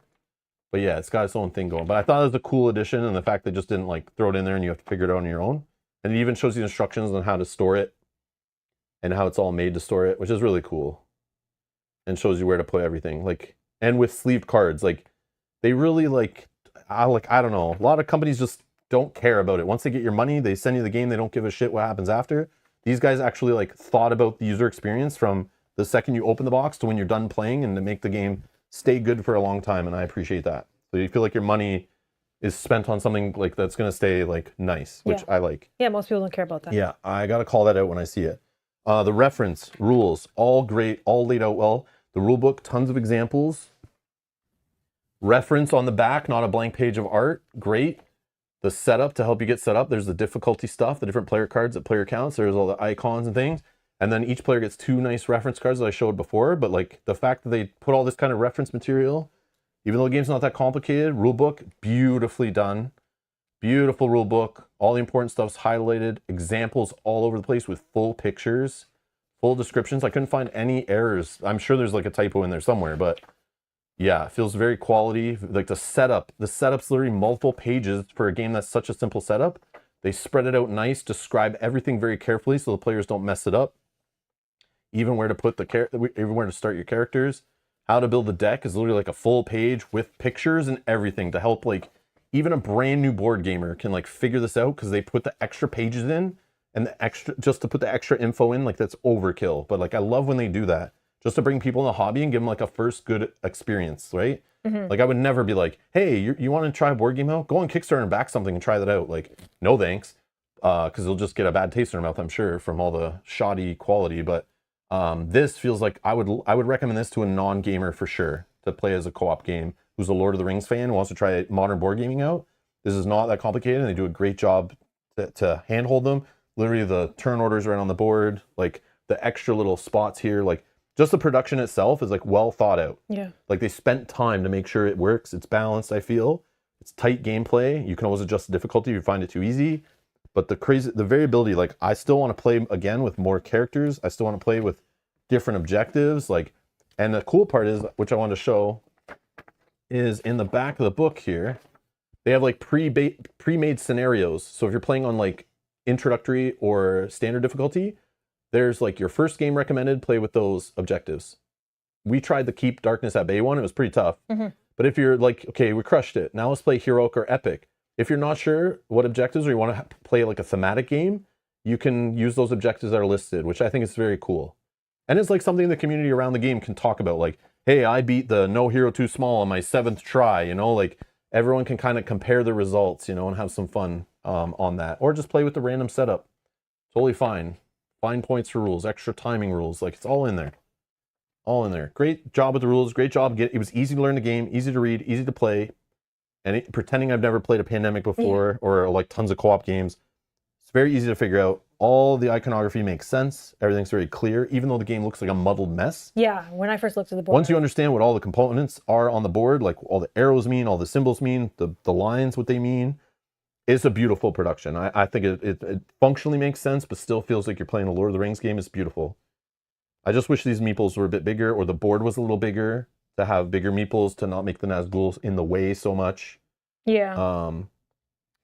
And yeah, I don't know, the little meeples, they're all fine. These guys are fine. I don't know. They're basic, but they do the job, and I'm okay. They're totally fine. I don't need minis for that. But yeah, the game feels tense, doesn't take long, isn't hard to play. Pandemic already is known as a great system, a great co-op game, especially for people learning modern board games to play co-op games. This has all the juicy feel of a good Pandemic game. And the Lord of the Rings theme is all over it. Really well done. I don't know what bad to say other than the little meeples are just annoying, but they do the job. You just get used to them after. But yeah. Bentino, thank you for subscribing. I'm sorry I'm not saying that right. Thank you. Welcome. But yeah, I don't know. I really like the game. I want to play it a lot. I might do a solo stream of it. Maybe Mel and I and Kyle play it once or something to see how it works with more players. But I want to play it again. Like I love this game. It feels like it's just the perfect length that I'm like, I could play it twice in a day, which we've done. We did, yeah. And I wasn't like, man, I don't want to play this anymore. Like I want to play it again. Even though it's like still the same game over and over, it's just the cool mix of objectives and player characters. Yeah, make it feel very different. It does make it feel different. You just have access to different abilities, different priorities, different places on the map you care about. And then even this, I've noticed, can change how it feels, because sometimes the armies up here matter more than armies down here, and sometimes this is a trouble, and sometimes all the fires you have to put out are up here. Or Mordor fills up with units, and then they're marching like crazy. This time they barely march. Yeah, they barely moved up. But we've seen it where they go crazy, and they're out here causing all trouble over here and stuff. But yeah, they didn't this time. So it's like a different vibe, which is cool. How much bang you get for your money? Is Velko saying? Oh, that's over. Panos is saying, it's like someone from the company watches your channel. Yep. Mm-hmm. I don't know. I just find Asmodee in general is pretty good with the quality stuff. I feel like Asmodee and like all the publishers under them. So like FFG, Z-Man, who else? Like Scorpion Mask. Like all these games are like, you can tell that Asmodee, that's one good thing of them buying up some of these companies. You can tell, and I've been at companies too that get bought up by other companies, and they come in and change a bunch of things, fire a bunch of people. But usually one of the benefits of that is consistency. Mm-hmm. They'll come in and they'll kind of like learn what works amongst all their sub brands and cross-pollinate that to their other brands. So like FFG's always been pretty good at like, maybe not the best rule books, but when they learned how to make good rule books and started hiring people to like proofread them and word them well and learn from that, when Asmodee comes in, they then spread that over, and maybe even some people leave companies and go work at other companies, but they start spreading some of that knowledge across, right? And then you have like GameGenic working on components, and that knowledge of them making components now spreads over to all the other brands. And like, so it just feels like that Asmodee has taken like what we've seen in quality FFG games, quality Z-Man games and stuff like that, and has spread that to their other games. So it's like, it's definitely cross-pollinated for sure. So yeah, they create like standards. Yes, standards is the word I'm looking for. Yeah. So some of those standards of like reference cards and thinking about the new player experience, like a new hobby gamer, wherever to grab, like a Lord of the Rings fan that never knew there was another game besides Monopoly, you know? Yeah. And they were like, whoa, what's this Lord of the Rings game that's only like, you know, $60, $80, whatever it is. And they got this, like they made sure they thought about like, what is their experience with it? Like putting the tower together, assembling it, the rule book, examples, references, like cleanup, all that stuff. Like there's something, like it's all taken care of. Like they thought about the experience from front to end, which is nice. And they did that all without crowdfunding the game. So it's like, it's beautiful. I love it. Anyways, Mel, thoughts? Go nuts. I don't know that I actually have many other thoughts than what you've already said, because I enjoy the game as well. The game is fun. I love the different objectives. I love the varying characters. I love that some of the objectives even ask you to play with specific characters. So I really like the randomness of it. I think the game can be tough as well. Like it's not always super easy. You do have to work with the people that you're playing with to be able to complete all the objectives. You do have to sometimes trade cards because it is random card draw. Yeah, I think it's really fun. I don't really have any negatives. I could see that the little meeples and these things sometimes when you get too many grouped together were like frustrating to you, but I have smaller hands, so it didn't really bother me. And I see that they have to have them pretty small because they didn't maybe. I feel like they started with a box size and we're like, we can only make the box this big and the game costs this much. So the board, the components all have to fit into that box and then also fit on that little board. And again, the board's not that small, but you see like my hand and like my hand's like 1/4 of the board. It's not that big of a board compared to a lot of the other games we played recently where I'm bitching about the board's too big. Yeah. It's just this board, I feel like it needs to be bigger because they're putting so many components on it. But yeah, some of the areas can get pretty cluttered. But yeah. No, I think I agree with you. The learning curve is very small. Like you can easily read the rule book and start playing, especially if you have any experience with any kind of pandemic or that system. So yeah, I agree with you in everything you said. Yeah, and the thematic wins. I just love reading these objectives. So we got like Aragorn for the Oathbreakers fulfill their duty. So like he has to travel from Edros to Eric, however you say that. So it's like him going up here and traveling through the mountains to go find those like, I forget what they're called. What are those like that men army that's like all the dead guys are like ghosts. So he's going to find that army. And then when he does, he adds shadow troops to Peligreer. So it's like it's in danger. But then you can add 3 Gondor troops to Eric. So it's like he found more army, you know, to help him. So he went and found them. So it's like he's going on his own little quest, which is fun. And then you complete it if Aragorn's traveled to Eric to get them. And then Gondor is free of shadow troops and shadow strongholds. So the fact that this makes shadow troops in Gondor, so he has to go up there to find help, to bring those army men back to help fight the war in Gondor, to clear them and save his lands, which is like, it's like such a win. Such a thematic win. I just love, every time I read a new objective, I'm like, oh, I get it. Oh, I get why they're doing that. Yeah, so it's just like, I don't know. Yeah, there's just some cool ones like Arwen going and finding help. Like you can go around and you play with her. She spends action in Minas Tirith. She has to basically like bring together all of the different troops and make a haven to gain a hope. So it's like, you know, she's bringing everyone together kind of thing. And some of these objectives can be really hard depending on the characters that you have. Yeah, there's the unseat Denethor one, which is similar to the Rohan one, where it's like you got to bring 2 people and convince, you know, Denethor, get him off the seat so you can get the Gondor troops back. But also the events. The events are really cool. There's like, stuff with the Ents, right? There's like, where's the other one? The Council of Elrond we've seen a few times, where like you can just bring any number of characters to Rivendell, and then you get to pass symbol tokens around, which normally you can't do in the game. So it's like Elrond bring everyone together, and you know, the meeting at Rivendell, and then like got them all to work together, you know, kind of thing. I think it's neat. Even as Tom Bombadil. Do one of the following: gain a hope or reroll up to 3 dice from single roll. I don't know if that's really thematic win for Tom Bombadil, but hey, whatever. It's he's in the game, I guess. Conflicting orders, yeah. Elrond's foresight. If the current player reveals up to 4 cards from the top of the player deck, they may optionally add one of them to their hand, and then return unselected cards to the top of the player deck in any order. So just like this cool stuff. So it's like lots of theme in there, which is neat. Even though some of the events don't really make sense, but some of them do. Yeah, there you go. And that's a playthrough of The Lord of the Rings: Fate of the Fellowship. Any questions? Snowy Dude says, inconceivable. What kind of madman designs a box to hold the pieces of the game properly? I know, it's so rare. Like, so rare. Yeah, so rare that publishers care about how their games are stored. I know. It's because they got, it's like profit over, like, once they get a sale, right? It's like, they don't care about it. Once you bought the game, like, they got your money. They don't care about it that far. They don't look ahead. It's like, but I'm the type of guy, it's like, I'm sure there's other people out there. It's like, when you get those experiences, remembering how like the reference cards, the game storage, like the rule book was easy to read and something I'm going to keep and not have to look up a new rule book PDF online because it's more accurate and has all the errata in it. Yeah. I remember that when you put up a new crowdfunding campaign or bring a new game to market. I remember that and I think, I have a bad taste in my mouth. I'm going to just go choose one of the other 1,000 games I can buy right now instead of your game because of the how you thought about me after I made a purchase with you. Like that stuff goes a long way, right?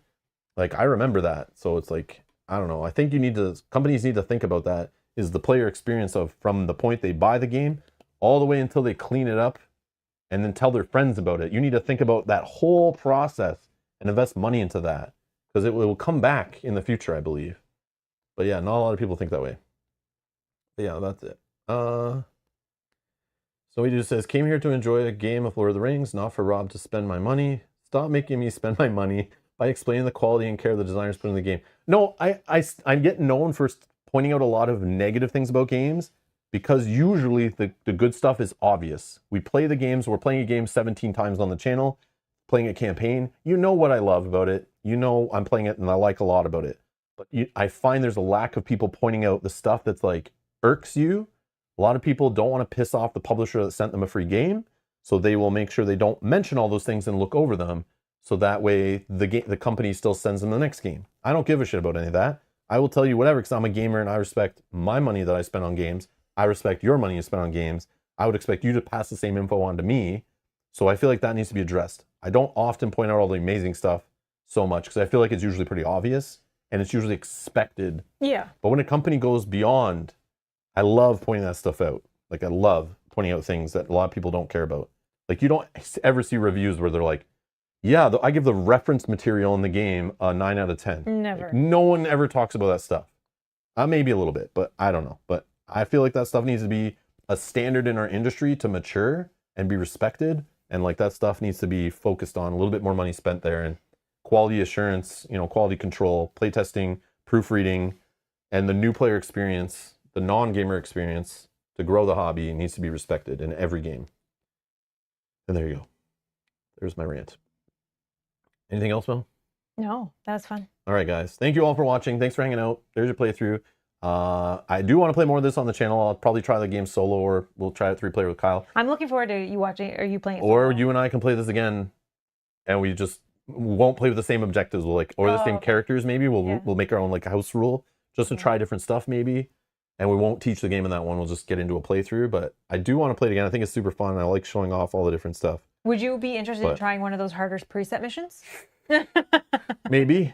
I don't want to get cocky like we won really good there. No, I know. I feel like we got a little lucky maybe. I felt like we were unlucky at the start when I saw the objectives kind of conflict. Oh, yeah. But then when I saw our characters and how they muster, and I'm like, oh, that actually makes some of those objectives easier. Yeah. Like we kind of got lucky in a bit. So it evened out maybe, but... Or do we just try adding a 5th objective? Yeah, that would be harder difficulty. Yeah, without actually changing anything else. I don't know. I don't know. We'll see. We'll see. Maybe. But I'm telling you guys, we do not do this well off stream in any of our other games. So like... No, we've learned in the games that we played off. I want to piss off Sauron. He's watching. Yeah, that's true. He's watching. That's true. He'll make the game harder for us. Anyways, thank you all for watching. Thanks for clicking the like button. Thanks for supporting the channel. And we'll see you guys in the next playthrough. Bye-bye.